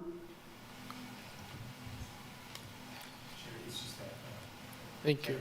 Yeah, I have it set. I mean, I'm looking at it on here too, but we'll give it. Okay, it's working now. Let's see. Okay. Okay, are you just seeing this PowerPoint? Yes. Great. Okay, just to piggyback off what Jennifer said, thank you for letting us go through the audit. I also have Aaron on with me this evening. He served in the engagement manager role with us this year on the audit. I believe you've been provided with copies of what we call the audit deliverables, which is going to be the city's annual comprehensive financial report, or the audited financial statements. That is a large document. Obviously, it covers the city's financial results for the entire calendar year. As a recap for the information in there, part of what makes that so large for a city, you will find included in there, for example, the individual fund financial statements for all of the funds reported on by the city. So all of the governmental funds, both those budgeted for and not budgeted for, enterprise funds, internal service funds. Just to let you know, there is an individual balance sheet and income statement for each of those funds. At the front of that, in the front of those, there's also the consolidated or combined impact. So you will see a combined statement of net position or balance sheet for the city of Lawrence as a whole. There is also a lengthy footnotes that go through several required disclosures, topics that you do have to present on or disclose on in your footnotes, which is going to include examples such as information about the types of investments you're in, information about the pension plan you participate in, CAPERS, OPEB, which is post-employment retirement benefits, debt the city has outstanding, capital assets, and what that activity looked like for the year. So there's an extensive amount of note disclosures as part of the audit. Both the finance department and us go through and verify that all the disclosures are being met in those areas that are required. You'll also find at the front of the document what's called management's discussion and analysis. I like to point that out if you don't have the time to read the entire document. That is usually a nicer, I'll just say condensed narrative that the finance department prepares that goes through and summarizes the results of the current year under audit compared to the prior year, and provides explanations on any areas that may have seen increases or decreases and why that occurred. In the back of the document, you'll also see the statistical section. So while this area is unaudited, it is beneficial, and most of the schedules require or show a 10-year history of things such as what the primary revenue collection sources are for the city, a 10-year summary of debt outstanding. It includes things such as demographic statistics about the city, operating information about the city. So again, that can be just meaningful from a different lens as far as the content in there. The next item I'm going to go through, you also received I'll just say a smaller staple packet that includes the required auditor communications. So auditing standards do require at the conclusion of the audit that certain communications are covered at the end of the audit. And so here on the slide here, this is a summary of what you'll see in that packet. So first of all, in the aquifer that I mentioned, we did issue an unmodified opinion, which is the AICPA's formal term for what's also known as a clean opinion. So the financials were presented in accordance with GAAP with no material misstatements noted. Also, you'll see in the second bullet point, we like to just highlight if there was any new accounting standards that the city was required to implement. So the city did implement a standard for lease accounting. Overall, the impact was not hugely material to the financials. It just enhances disclosures about the types of lease arrangements that entities are in, and this was a blanket kind of adoption for both GASB and FASB entities, but just provides enhanced information about the types of leases, what those assets relate to, et cetera. The third bullet point is, as a part of the audit, we are required to take a look at what's identified as significant accounting estimates. So common examples would be fair value of investments, the depreciable lives of capital assets that management elects to use, the valuation around the pension estimates. So as a part of the audit, we do take a look at those. We're really looking for kind of two primary things. That one, if these are areas, which most of them are, that you have policies adopted around, that you're following your policy when management is preparing that estimate, and then also that the estimates just seem consistent with the industry as a whole. Audit adjustments, though, this is going to represent an item identified during testing that was recorded into the financial statements. So there was one audit adjustment identified. I'll just for perspective, when you think about the number of transactions that the finance department, the city collectively is recording throughout the year, that speaks a lot for us to have one audit adjustment that came up during the year. That's a positive result as far as the original, we'll say, trial balance we were provided with to start our audit, with the exception of this one item. And again, I think it was just a gross up on a payable for a capital asset piece at the end of the year. That speaks to the hard work that Jennifer mentioned as far as getting ready for the audit, that we did not come in and find a lot of errors or adjustments that needed to be recorded in the audit product. The next bullet point, so similar in that maybe in our testing we identified, again, immaterial, I'll say misstatements, so items that rose to the level of communicating it to you all, but were deemed to be immaterial by both management as well as us. So these items are not recorded in the financial statements and they are summarized in the packet. You'll see those in there, just a handful, and most of them relate to what we call timing or cutoff issues. So most common example is maybe a payable at year end. The expense should have been accrued for in the current year, instead was booked in the next year. So most of these are just simply timing issues on when an expense was recognized in accordance with GAAP. The next couple bullet points, I mean, this is just to emphasize that if disagreements with management arose during the audit, if we had difficulties that we encountered during the audit, those would be communicated to you throughout the audit process, and there were none.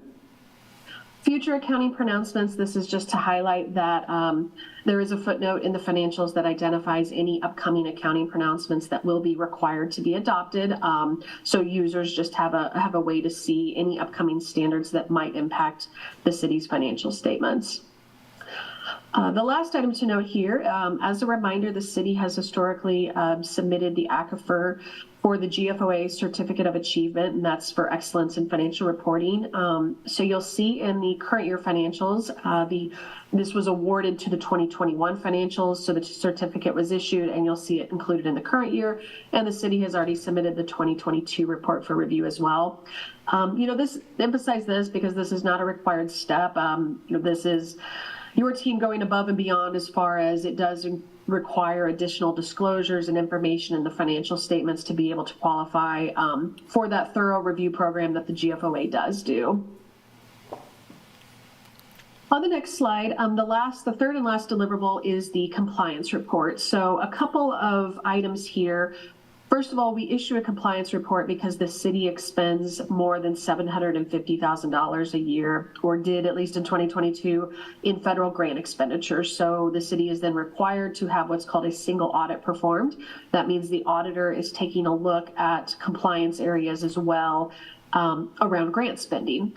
In that document, there are a couple of letters in there. The first one is, with an audit performed in accordance with government auditing standards, we are going to issue a letter to the effect that the auditor, if we identify material weaknesses or significant deficiencies in the course of our testing, those are required to be communicated in writing to those charged with governance. So you'll see there were none that were identified. So as a reminder, the purpose of a financial statement audit is not to give an opinion on internal controls, so we do not. However, again, to emphasize, if we become aware of anything that rises to the level of that material weakness or significant deficiency, that is required to be reported. So I would just like to note, we've been doing, I think this is my fourth year doing the presentation with you all. There have previously been material weaknesses for audit adjustments that came up during testing, et cetera. So, just to highlight, again, that's a reflection of the one audit adjustment I mentioned earlier, that that is an area that the finance department collectively has continued to improve upon. So again, no material adjustments were needed through the course of our audit work. For the single audit specifically, so the guidance we're following, we perform that testing, is under what's called the Uniform Grant Guidance. For perspective, the city had about $21.9 million that was reported this year under federal grant expenditures. So in that document, you detail out what were all the grants and how much was expended on each. We are provided guidance on how we select what's called the major programs, or basically which grant did we audit. So you'll see there were three grants that we were required to audit this year. It was the ARPA funds, Highway Planning and Construction Cluster, and the Federal Transit Cluster. So just for perspective, and now again, our testing, similar to the financial statement audit, is performed on a sample basis. However, those 3 programs did represent about 80% of those total federal grant expenditures that were subject to testing this year. So similar to the financial statements, an unmodified or clean opinion was issued for the major programs. No instances of unallowable costs were identified. And then similar for deficiencies, if we had identified a material weakness or significant deficiency specific to the controls around spending grant funding, again, that would be required to be communicated to you, and there were none identified. So you will see that summarized in the compliance report. Oops, sorry. I'm going to go ahead and stop sharing. I know we're happy to go through any questions. You know, just for perspective, the audit process is a long process, right? We usually perform what's called interim or planning testing around the year-end phase. The finance department, it takes a few months to get the financials prepared and ready for us to start auditing. And then we are doing our testing for a few additional months and then move into the reporting phase. So again, just to echo what Jennifer said, there is a lot of hard work that goes into preparing and working through the audit with us. So I'll go ahead and pause. Again, happy to go through any questions on the audit or the information I went through. Thank you, Kristen. Thank you. Open it up to questions from the commissioners. Any questions? It's a good day when you don't have questions for your auditors, which has not always been the case, but it's a good day. I guess one thing I know as far as how does this compare to last year, I know for several previous years we did struggle with our audits, but we've been constantly working to and be better with them. I don't know if, Jennifer, you got anything to say about how clean this audit was? And considering the implementation that we went with, that we were going through and all of that, it was very clean. We had that one audit adjustment, and it was because of the implementation. We were working kind of out of 2 systems because we stopped with the old system, started with the new system, and that one just did not get caught. But I don't see that being an issue in the future. It was, you know, we do realize there's a lot of stuff to learn with the new system, so we're still going to be learning, but, you know, we will always be learning. Thank you. Thank you. You're welcome. Anybody else with questions? If not, we'll open it up to public comment. Any public comment from the room? If not, to Zoom? Any public comment on Zoom? No, Mayor. Bring it back up for discussion. Anything else? Well, to echo Commissioner Finkeldine, that considering what it was like a couple of years ago and was mentioned during the presentation, I think we've come a long way. Channeling my best Commissioner bully here. You know, unmodified, clean opinion, no issues on accounting estimates, only 1 audit adjustment, no internal control deficiencies, and his favorite, no out-of-scope fees. We had none of those. And so, thank you, Jennifer. Thank you to the team. We have come a ways. Thank you to our auditors for doing that. As I said, we've had some times where we spent a lot more time on the audit and talked a lot more about our accounting, and this is just what you want to see, a clean audit that you don't have to talk about. So, thank you. Thank you. I believe this is our last year for this auditor. Is that correct? We'll be up for... Yes. We are going out for the new auditing services or auditing services. The RFP is out right now, and I believe it closes in a few weeks. Okay, thank you. Yeah, the idea is to change out auditors periodically so that way we can get a fresh look at it, which is really important. So, again, thank you to OSM, and thank you for your guys' team over the last several years. You've helped us come a long way. If there's no other comments on this from commissioners, and we'll move on to the next item. Thank you. Next item is to receive the strategic plan update from the Connected City Outcome Team.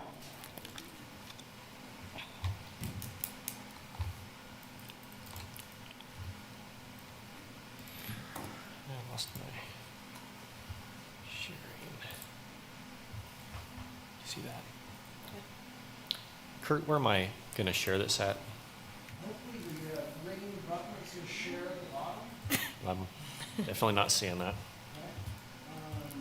Maybe, oh, there we go. It was just hidden. I was saved. This one? Is that what you wanted, or the Yeah, PowerPoint? no, that's it. Okay. That'll work. Join me. Good evening, Mayor and Commissioners. I'm Jake Baldwin, Engineering Program Manager with Municipal Services and Operations, and I'm joined this evening with Jessica Mortinger, Transportation Planning Manager for the Lawrence Douglas County Metropolitan Planning Organization. And together we're going to provide an update on the connected city outcome of the city's strategic plan. And we're going to specifically focus on non-motorized projects, which is really convenient considering the discussion we've had a little bit earlier. So with that, I'll provide a brief overview, and then we're going to discuss the applicable progress indicators. We're going to discuss project planning and project implementation. As a refresher, the Connected City outcome is focused on providing well-maintained, functional, and efficient infrastructure that supports accessible, sustainable methods for safely moving people throughout the community and region, and reflects the city's commitment to the well-being of all people. There are 14 progress indicators in the Connected City outcome. 3 of those are going to be impacted by non-motorized projects, so we'll dive into those with the next slide. The first of those being CC2, the percent of residents satisfied or very satisfied with their transportation experiences. CC5, percent of sidewalks and shared use paths in compliance with the Americans with Disabilities Act and deflection minimum standards. And CC11, percent of residents using non-automobile means of transportation to work. We begin this journey with our system plans, and so we're going to talk about the bike one and then the ped one. We conduct a public process to engage in conversation with citizens who will talk to us at tables and at open houses and at stakeholder events to solicit their input and opinion and values about bicycling. And we're going to show you how that input that we collect in those processes reflects the tools and strategies we've identified and we're moving forward to implement. You can see a majority of respondents strongly or somewhat or strongly agree that they would ride their bicycle more often if they felt they could do so more safely. They also felt like that transportation networks should equally prioritize the needs of people who bicycle with the people who travel with other modes. When we dove a little more deeply into understanding what that safely meant, we assessed and questioned our respondents about bicycling on commercial streets. On the left side of this chart, you see no designated bicycle facility, all the way to the most protected bicycle facility, protected bike lanes or cycle tracks. You'll see the level of green, which is somewhat comfortable or very comfortable, grow as the protection on that bikeway facility grows. This is exactly what you're hearing from citizens when they come to talk about they want comfortable facilities and they want increased protection. And if you think about commercial streets, those are going to be probably higher volume and higher speed streets. You can also see here a profiling of some of the pictures of different members of the community we talk to, telling us what they love about the freedom that bicycling brings to them in their journey in their community, whether that's for recreation or transportation. This feedback directly inputs the tools that we built. So we recognize across our entire street network, a network of future planned bikeways, some existing, some planned. We recognize in the blue lines our priority bikeway network, looking at we have more need than available funding. And so if we're going to prioritize investment, we should do that to create a primary connected network that's represented by the priority network in blue, and in yellow, a secondary supportive network in yellow. And this is really what the feeds in these projects on these two networks feed into that 5-year bike ped CIP you looked at earlier this evening. We then recognized and took and built a model to assess all of the existing and planned bikeways on bikeway level of comfort. And we looked at this based on speed and volume of streets. So posted speed and volumes from traffic volume counts and from our model, travel demand model, to understand what level of comfort, with red being least comfortable and green and blue being more comfortable, what our existing street network looks like in terms of connectivity. And so we're going to show you how those tools have carried out. This is the chart that kind of accompanies these across all of the different bikeway types. In a minute, Jake's going to show you how that decision has impacted before we had this tool and after we've had this tool, in terms of understanding how, as we increase speed and volume on streets, we must increase the level of separation to increase in comfort and safety for all ages and abilities of people who cycle. Great. So as Jessica alluded to, a really good example on how we've improved on our bicycle facilities with this planning work is the Walkers to Drive corridor. So if you're familiar with that corridor, north of Bob Billings Street was reconstructed about 10 years ago, and with that project, we applied on-street conventional bike lanes. You'll also may know that not a lot of people use those because of the discomfort they experience being on a roadway of such high speed and high volume. So with that level of comfort tool that we saw in the previous slide, we're able to apply that to the project south of Bob Billings, which is currently under construction. We're able to eliminate bicycle facilities that don't meet our new standards and produce options to the Multimodal Transportation Commission and the City Commission that do meet these revised standards.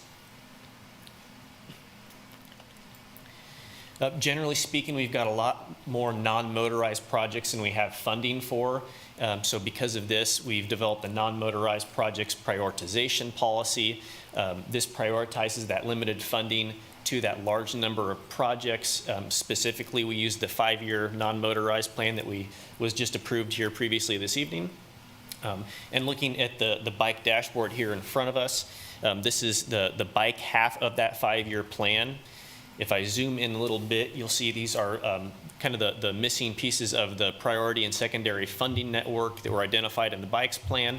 Projects in gray are currently not funded. Projects in projects in orange are a project as part of the capital improvement plan. Projects in yellow have been completed. Those in blue are completed through development, and projects in green have been selected for funding in the 5-year plan.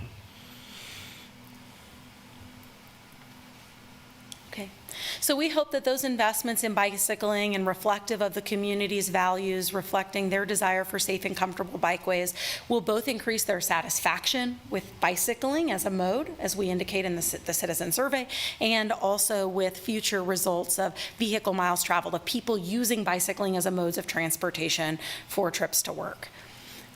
We also then go back to our system planning for pedestrian planning. We had the opportunity to embark on a pedestrian planning process through with a steering committee and doing engagement.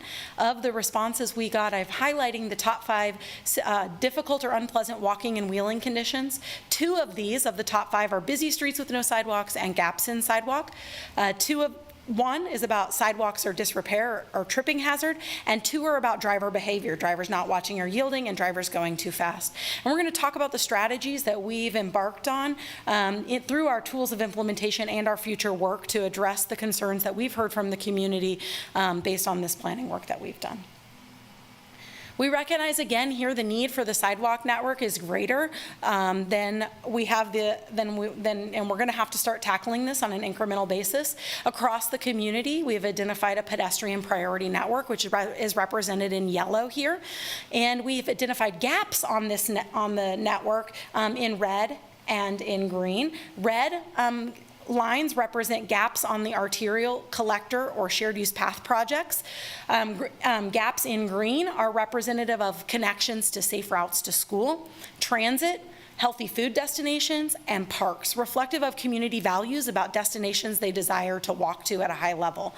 And so these projects, the ones in red and green, are the ones that feed into the pedestrian side of completing sidewalk gaps on the 5-year Bike Ped CIP. So the pedestrian dashboard here is really the other half of the 5-year plan we've been talking about. And this dashboard really visualizes the remaining sidewalk gaps as part of the pedestrian plan. Again, projects in gray are unfunded. Projects in orange are being funded through other projects in the capital improvement plan. Projects in yellow have been completed. Projects in blue have been completed through development. And projects in green have been selected for funding through the 5-year plan. So with the goal of the pedestrian plan being to reduce pedestrian barriers on the sidewalk network, really we have two strategies to achieve that goal. The first is on the green side of this diagram, and that's in completing sidewalk gap projects, again, part of the 5-year plan. This is creating new assets. The other strategy we've got to complete that goal is to maintain our existing assets, and that's represented on the blue side of the diagram. In those maintenance projects, you've got the sidewalk improvement program, you've got standalone ADA reconstruction projects, you've got improvements and repairs as part of private development, and you've also got sidewalk and ramp improvements that happen with our street maintenance program. And altogether, the projects you see on this diagram are really what specifically moves the needle on that CC5 and CC11 progress indicators. Touching on community engagement, just wanted to mention that, you know, the great community engagement work that Jessica's team does during the planning process, we try to pick up again when we implement a project, and that really begins at project creation, working with our subject matter experts here at the city, stakeholders, working on defining what levels of engagement are needed at what levels of a project, or different phases of a project, pardon me. And then the hope is also to put forth a standardized process for determining that project level community engagement in the next year. In summary, investment in non-motorized projects, it can happen with standalone projects in the 5-year plan. It can be included as part of projects in the capital improvement plan. It can happen with private development and can also happen in maintenance projects. And we're hoping with the new accounting system that we'll be able to really more meaningfully report how that investment shows. But our work doesn't end here. We have additional projects in the works that are pending that are going to continue to evolve our understanding and our implementation of safe and comfortable bike and pedestrian networks for our community. We are getting ready to bring to you our federal agreements for our Vision Zero Safety Action Plan and our RFP to hire a consultant to embark on that study process that we were awarded from the federal government. We have participated with KDOT in the Vulnerable Road Users Assessment, which is part of their state highway safety plan, in their initiative to understand high-risk corridors and streets for vulnerable road users, which are bicycles and pedestrians. Our colleague Evan, who is on the call tonight, Evan Carenta, our ADA coordinator, and his work in the ADA transition plan and implementation.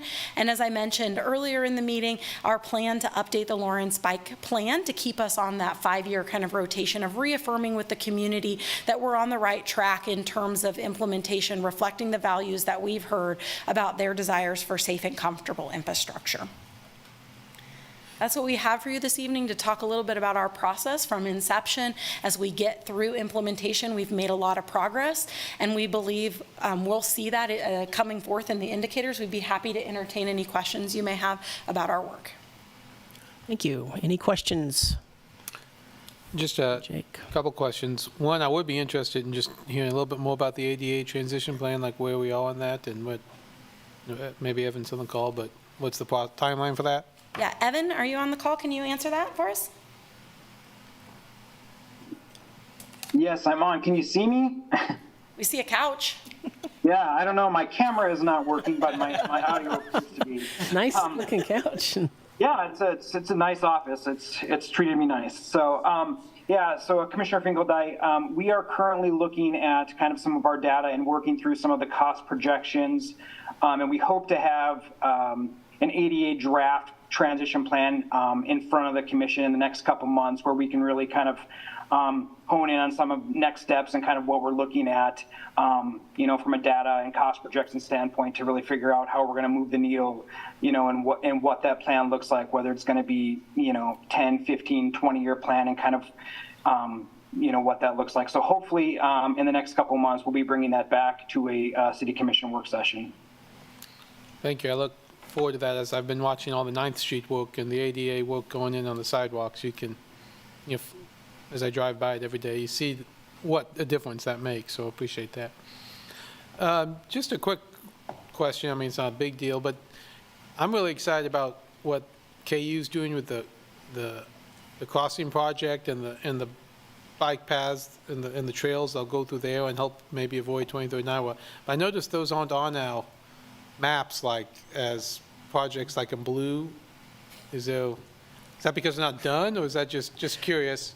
So this is where the projects that you see on our map are reflective of what our plan is, and that plan was done years ago. So when we have the opportunity to update that plan is when we've updated those alignments and showed how they fit in the network in terms of the whole network and choices. Those things that were done in that development process haven't reflected back to that planning process yet, and the elements that come out of that in terms of in terms of projects are stuff that's to be done, and we haven't always included all the things that are private development across private property. It's really city's commitment to infrastructure as part of that 5-year CIP. We can work on that. I think that's one of the things that we always come to challenge with is we do a planning process and we have a plan. We have a plan and a map, and things change, and so we update as built and we update stuff, but without going back through that public process, sometimes we get discomfort about updating that without transparency of public process. And so that's why you haven't seen that yet on those maps. Well, that makes sense. I guess, I just think, I use the tunnel under, Iowa quite a bit, and when I walk campus or ride campus, and I can just see that, with the new paths, getting there will be easier than, going all the way down 23rd Iowa and down. I think I could see it being a major part of the bike transportation plan, as you're trying to get places, So anyway, I hope it's reflective in the new plan and how that might affect, the movement of pedestrians and bikes. I appreciate the work. I have a question. I'm not sure if this is part of the plan, but the brick sidewalks. If I remember right, we were promised a policy document or something about brick sidewalks by the end of the year. Melinda, do you want to speak to that one? I believe she's on the call.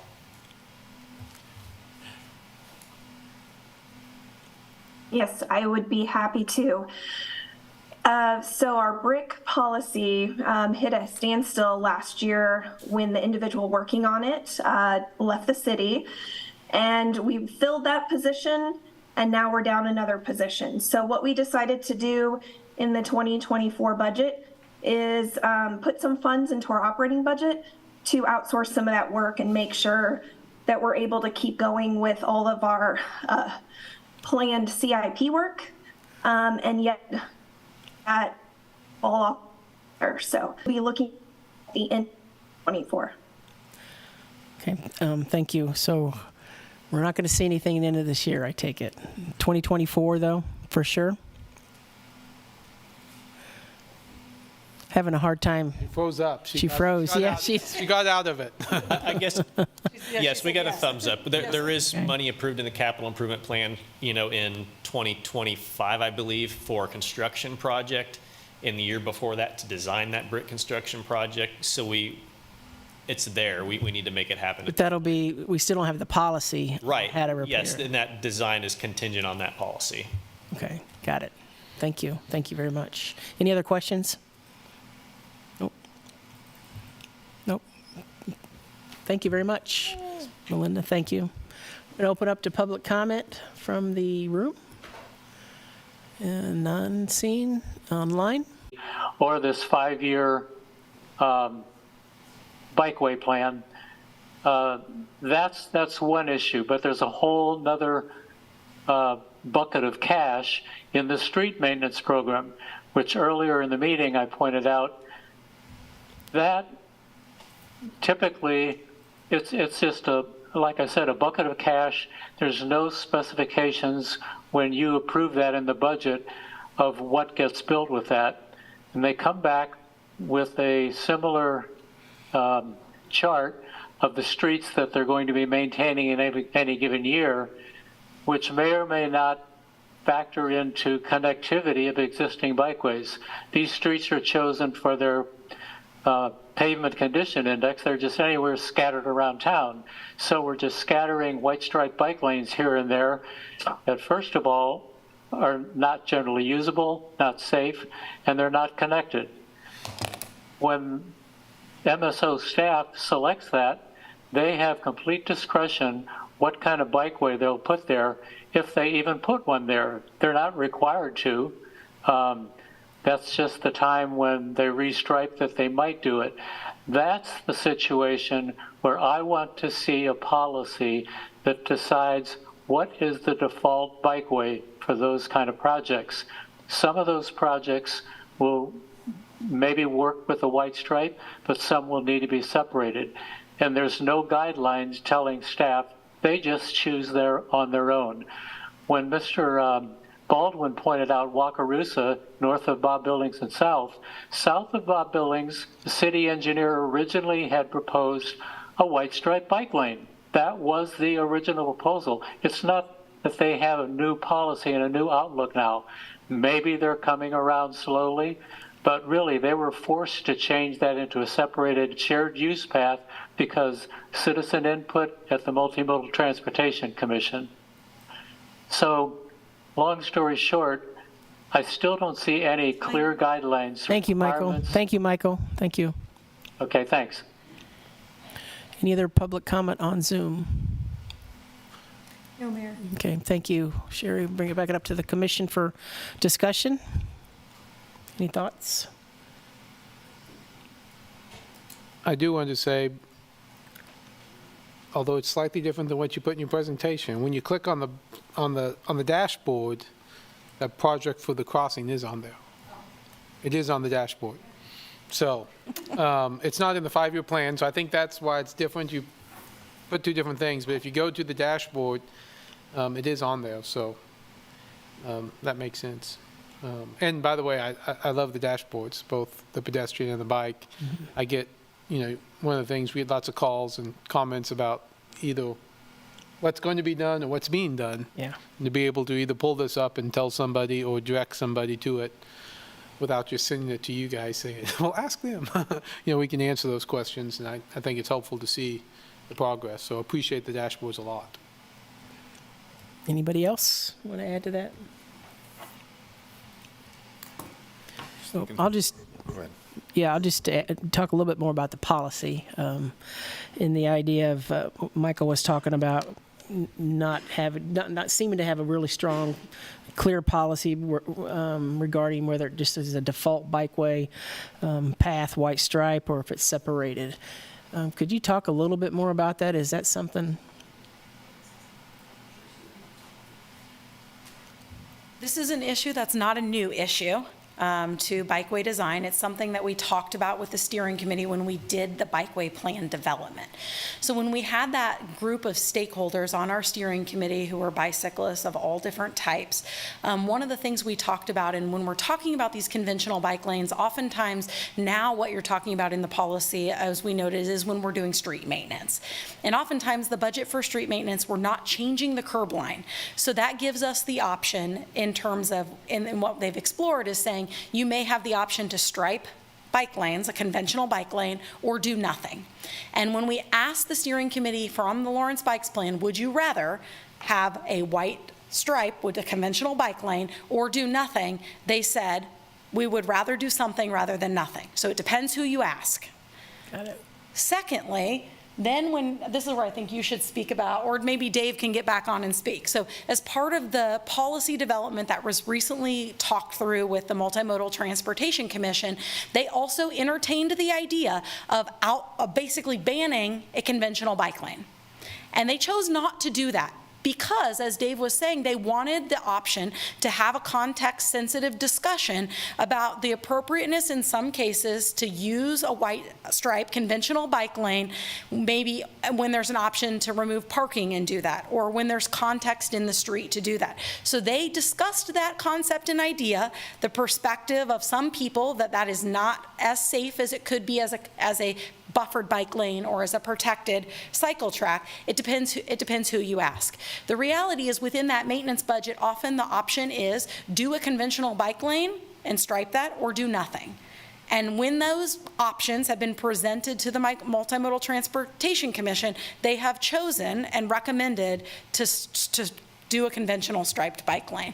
And so that has been in the discussion for many years, and there is a conflict. There is a conflict of values between different types of cyclists in that space, and it hasn't been resolved. It's going to need to be a topic that we talk about in the bikeway plan update, because it is something that I think is not going away in terms of, but it really matters who you ask. It depends what type of cyclist you ask in terms of what you do. It also matters, is it you do that or you do nothing? If you have a maintenance project and you're going in and reconstructing the roadway because of pavement condition, and now you could choose to either remove parking or you have enough lane width to stripe a conventional bike lane, when the choice comes in that within the budget, you can either do one or the other. That's where those hard decisions lie. And at this point in time, the recommendation of the Multimodal Transportation Commission was not to remove that as an option and to have a policy where it outlawed it entirely.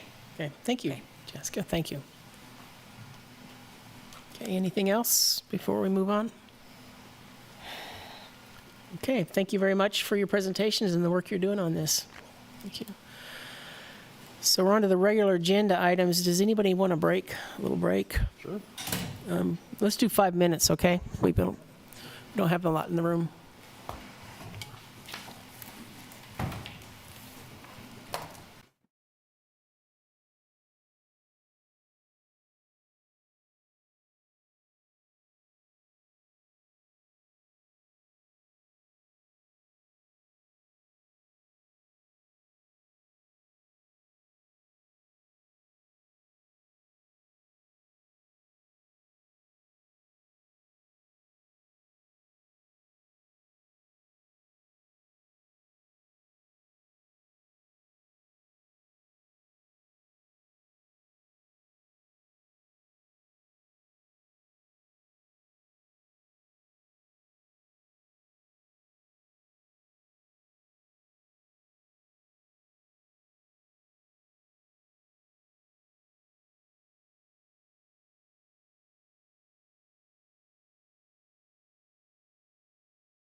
We're on to a regular agenda item number 1, which is to consider approving a text amendment to Chapter 20 of the City of Lawrence Code to modify standards pertaining to the provision of 2 detached dwellings on 1 lot when permanently restricted to affordable dwelling units, initiated by City Commission June 20th, 2023, and adopt on first reading this ordinance.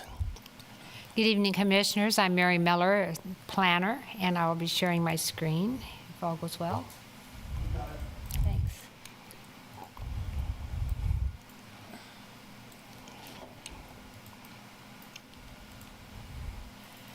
And as you mentioned, this is a text amendment related to affordable housing. It was initiated by the City Commission at the request of tenants to homeowners. They had discovered there were quite a few challenges to finding lots based on the standards that were in the existing ordinance. And so we were directed to try to find some flexibility and make some changes to the regulations. Staff tried to make as minimal changes as possible since we are doing the rewrite of the development code. But then the Planning Commission did recommend an increased change, which I'll discuss as I go through this. The existing regulations were adopted in 2019, and they have several criteria. You're limited to only 2 detached dwellings on a lot in a RS district if both are permanently affordable, and that's an agreement that has to be recorded. Parking must be provided as required by code. Each dwelling has to have separate utilities and services. Non-conforming lots are prohibited. So the regulations have one statement that says a lot that's non-conforming by area may not have the 2 dwellings. It also notes that the lot dimensions in Article 6 shall apply, which means variances aren't allowed. So any non-conforming lot is not eligible. And then it requires that any lot in RS5 must have SUP approval. And at the time, the thought was that RS5 is a small lot district. It allows lots as small as 5,000 square feet, and so it made sense for that small lot to have special requirements. But as we've gone through and researched that district, it doesn't require them to have small lots. So we have lots that are over 10,000 square feet or 20,000 square feet in that district, and they all have to have SUP approval just because they're in the RS5 district. So one of the changes we wanted to make was to take away putting the requirement for an SUP on a specific zoning district and putting it on the size of a lot instead, because the idea was if you're RS5, you're less than 7,000 square feet, and that's where the SUP would come in. So when we look at the non-conforming lots, as I mentioned, the regulations do not allow those to be developed with detached dwellings. And a non-conforming lot is a lot that was developed in accordance with the regulations at the time, but no longer complies due to a change in the regulations. And this graph is from the staff report, and it shows how the regulations have changed throughout time. In 1927, when we did our first zoning regulations, we required a minimum lot area of 5,000 square feet. And that was increased in 1949 to 6,000. And in 1966, it was divided into 10,000 or 7,000. So technically, in 1966, if you developed to the minimum standards, any lot that was developed previously to the minimum standards is then non-conforming. And in 2006, the zoning districts were revised. RS5 was created to capture some of those earlier properties, but not all of those converted over to the RS5 district. So we do have non-conforming lots in every district that currently is prohibited from developing with these 2 detached dwellings. In the non-conforming section, Article 15 of the Development Code, it has special provisions for non-conforming lots. It notes that they can be used for any lot allowed in the district unless the lot is just too narrow to allow for the use and a driveway. So you have to at least be able to accommodate a driveway. There are setback exemption provisions in this article. They're very small changes, but you are allowed to modify the setbacks to accommodate development on non-conforming lots. If you're not able to meet those setback kind of reductions, then you would have to go through the variance process. And a variance, so the Board of Zoning Appeals has 5 criteria. They're pretty strict criteria in order to get a variance. And then this article notes that development shall comply with the building and impervious surface coverage standards of the district, which means variances are not possible from those. And as we look at the dimensional standards throughout time, they were added in 2006. Before then, we didn't have those. And the intent is that you allow or you require a certain percentage of a lot to remain open space. So this helps maintain that residential character. You don't have a lot that's 90% buildings or 100% pavement, and that helps maintain the green space in a neighborhood. So even if you have a non-conforming lot, you have to have this percentage of green space or this percentage of open space, which is one of the reasons we felt comfortable allowing development on non-conforming lots. You still have to have the building open space. You have to provide the setbacks with those minor reductions that are allowed, or go through the variance. So we feel that allowing development on non-conforming lots would be possible and would still maintain the character of the neighborhood. I'm looking at non-conforming lots by area, and this information was taken from the staff report. In the RS5 district, there are 157 lots with less than 5,000 square feet, and many of these are just small remnant parcels that couldn't be developed on at all.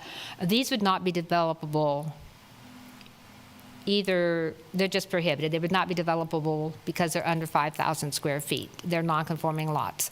With the new regulations, they might be able to be developable if they had a special use permit approval. So you could look at it, if it happened to be 4,900 square feet and you're able to meet the setbacks and maintain that open space criteria, and you have the neighborhood input through the public hearing process, then it would be possible to develop on some of these.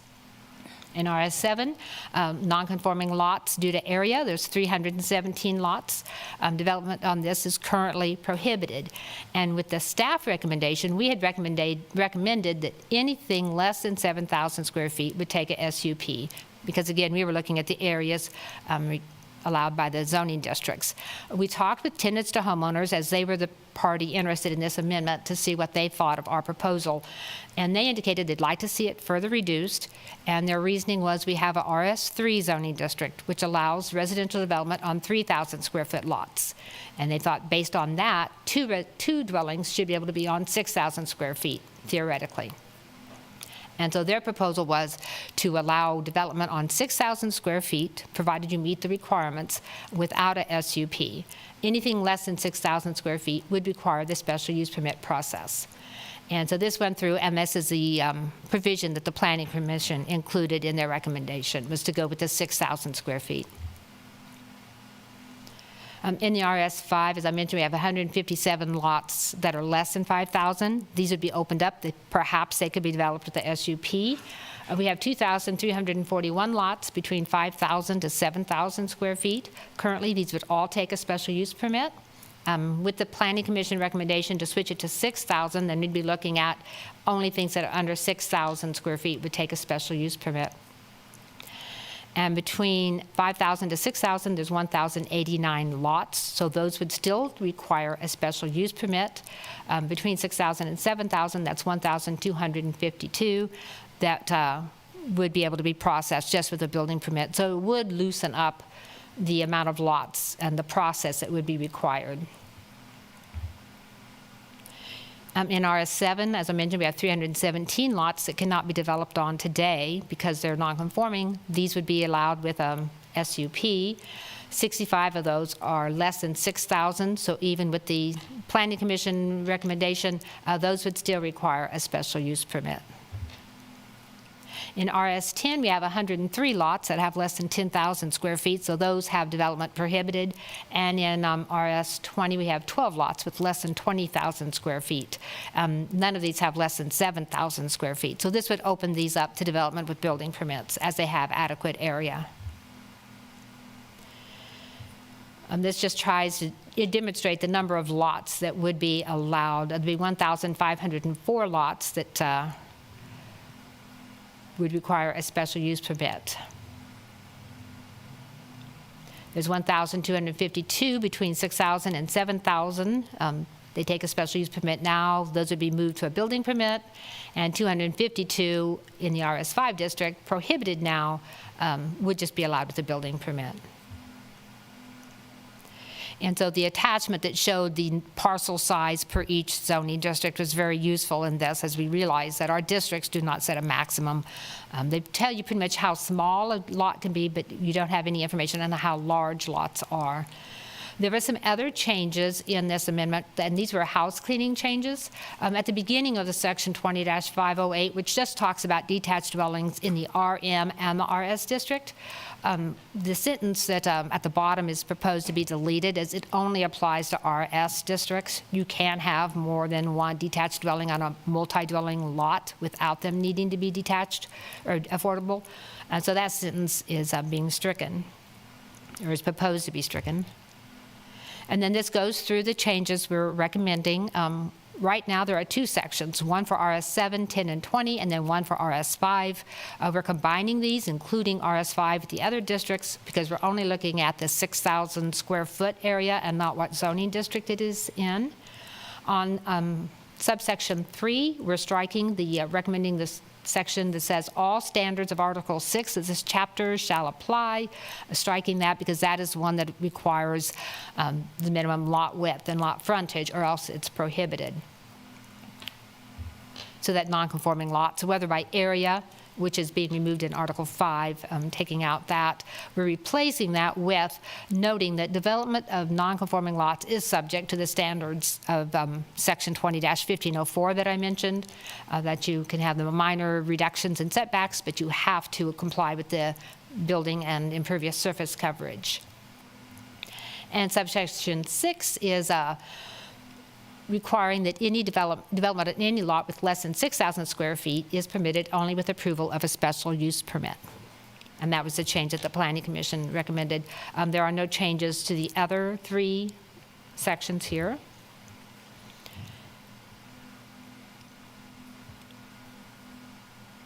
And then there is another change being recommended, and that is in section 20-202, which is regarding the RS single dwelling residential district. It refers to this section, 20-508, but incorrectly listed as 20-513, so it's just a correction of that citation. This change does meet the criteria. It's a challenge of an existing condition in that we thought the regulations we made were going to open up lots for this kind of development, but not knowing that there were so many non-conforming lots, we actually didn't open it up as much as we thought we did. The Planning Commission did recommend 6-3 to forward this to you with a recommendation for approval. Those who dissented were concerned with changing the area requirement from 7,000 to 6,000. Staff has no concerns with that. We were only trying to be conservative and try to minimize the changes we were making. And you might notice in the ordinance there are 2 other changes. When the Planning Commission discussed this, they had questions, what do we mean by affordable? And so we added that, we just clarify that we're referring to the affordable as defined in the development code. And then they had questions, what do you mean by permanently affordable? And so we did clarify that's 99 years. And so that just provides that clarity. Since there was a lot of confusion at the Planning Commission meeting, we wanted to make sure that was clear. And so that concludes my presentation. There is no applicant as you initiated this, but I'll be happy to answer questions if you have any. Thank you, Mary. Thank you. Any questions? Anybody? Oh, I lost Commissioner Sellers. There she is. Okay, if not, we'll open it up to the room for questions. Since nobody's here, well, how about on Zoom? No, Mayor. Okay, bring it back to the commission for discussion. Any comments? Discussion. Say a couple things. One, Mary, thanks for your report and working on this. And, I do think it's interesting the number of non-conforming lots. And we're about to make a whole nother big set of changes, which in theory could make more non-conforming lots. But I do think with the direction we're going, it'll actually bring some lots back into conformance that were non-conforming as we change some of the minimum requirements. We'll see that. I don't know that to be sure. We're just now starting to see Module 2, but certainly the goal of you don't try to create non-conforming lots. So, but I do think this is an important change as we move forward, as we wait to get to the new code. Certainly, as Mary said there at the end, we initiated the text amendment, so we could move forward with some of our affordable housing challenges, and we didn't quite open up as many lots as we thought, and certainly Tinster homeowners ended up with some lots that they thought they could build on, and they can for various reasons because of this, and we'll fix that. So I think this is a good amendment, and I also agree with the Planning Commission change of the 6,000 square feet. I think that, opens it up a little bit more and keeps it consistent with the RS3, and frankly allows some of those to move, projects possibly to move through quicker and with less cost without the SUP process. So I support this amendment along with the 6,000 square feet that the Planning Commission inserted. Yeah, I would concur. I support the amendment along with the 6,000-foot provision for the reasons that Commissioner Finkeldye just outlined. I think it, presents us a great opportunity to go ahead and for development in terms of addressing our housing shortage. So. Anything? Oh, go ahead. Nope. Commissioner Sellers, nothing? I think the only thing I would add, not even add, it's been discussed, is I like the non-conforming, bringing those into the possibility for higher density, and I really appreciate that very much. And the square footage, I agree with that on the 6,000. I think it's fine. So thank you very much. I think Commissioner Sellers does have some. Oh, she does? Okay, she did. Got it. Thank you. Commissioner Sellers. I wasn't sure if you were doing everyone in City Hall and then doing online later, so I wasn't sure if you're calling on me or just looking for me. But no, I think that just to echo the sentiments of having this text amendment and what it does and opens up the availability for tenants to homeowners or anyone else that's interested in doing affordable and permanent affordable housing in our community, the nimbleness to do that, and how that following this path and having that discussion, which I know is something that Rebecca has shared for many years, navigating that space in order for us to do it. I think the timing has been impeccable, and it'll only help us in guiding continuous conversations around some of the nuances that have to be cited and acknowledged when addressing affordable housing and how to navigate that in a community, because it's not as traditional or linear as it would be for typical market housing, and not that it deserves a difference or special consideration, but I think it really speaks to the nuance of creating accessible, affordable housing, and this text amendment is testament of that. So I do appreciate Rebecca continuously bringing it to the attention of the commission and having those discussions, and us seeing something go from concept thought to actual fruition. So I do appreciate that process and staff working with her and the commission on that. Okay, if there's nothing else, then ask for a motion. I move to approve text amendment TA 23-00227 for section 20-508 of the Land Development Code, revising the standards for development of 2 permanently affordable detached dwellings on 1 lot in the RS5, RS7, RS10, and RS20 districts, and a minor housekeeping change to section 20-202, which had the incorrect code citation to this section, and adopt on first reading ordinance number 10008 and ordinance number 10009. Second. I have a first and a second. All in favor? Aye. Aye. Opposed? Passes 5-0. Thank you. Thank you, Mary. On to commission items. Any commissioner have any items they want to bring up? I got one. Yeah, I got one. Okay. Yeah, that's right. This week is Digital Inclusion Week, and from October 2nd to October 6th. If anybody wanted any further information, go to the Kansas Office of Broadband under the Kansas Department of Commerce, and especially on October 6th will be the Affordable Connectivity Program will be available. So if people wanted more information about that, I suggest go ahead and looking at it. So they're putting out a lot of great things this week and a lot of great information for people to increase the access to broadband for folks that might not otherwise have that access. Good. Any other commissioners? Thank you. Nothing? Commissioner Sellers, you got your Any commission items for you? No, I just wanted you guys to hear me breathe, that's all. Okay, if not, we'll go on to the calendar, excuse me.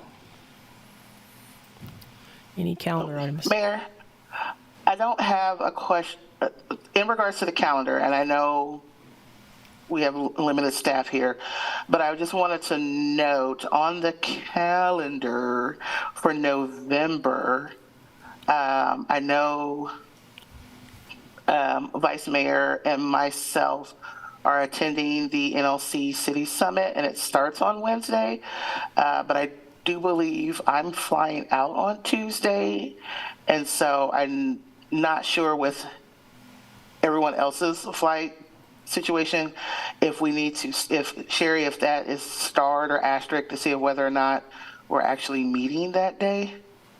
Well, I will take a look at that. So just wanted to make note of that as arrangements are being made, so knowing that 2 commissioners will not be in person and how that might impact our meeting. That's all. Thank you for that. Any other calendar items? I was just thinking of that while looking at it. Maybe I'm wrong. I thought sometimes we moved that Thanksgiving meeting, the 21st is the week of Thanksgiving, that we sometimes move that to the last Tuesday to avoid the Thanksgiving week? Not to my... Okay. Yeah, I know. I don't recall That's that. fine. I just, somebody's had that in my mind. I don't want to do that. Nice try. It works for me. I'll be here. Yeah. It'll get me out driving to the airport to pick up my daughter. I'll have the commission meeting to avoid. Okay, sounds good. Okay, we're done with commission items, or our calendar items, excuse me. On to the final. Move to adjourn. Second. First and a second, all in favor? Aye. Nay. Opposed? Nay. Passes 4-1. All right. See y'all. Have a good night, everyone. Thank you. Thank you.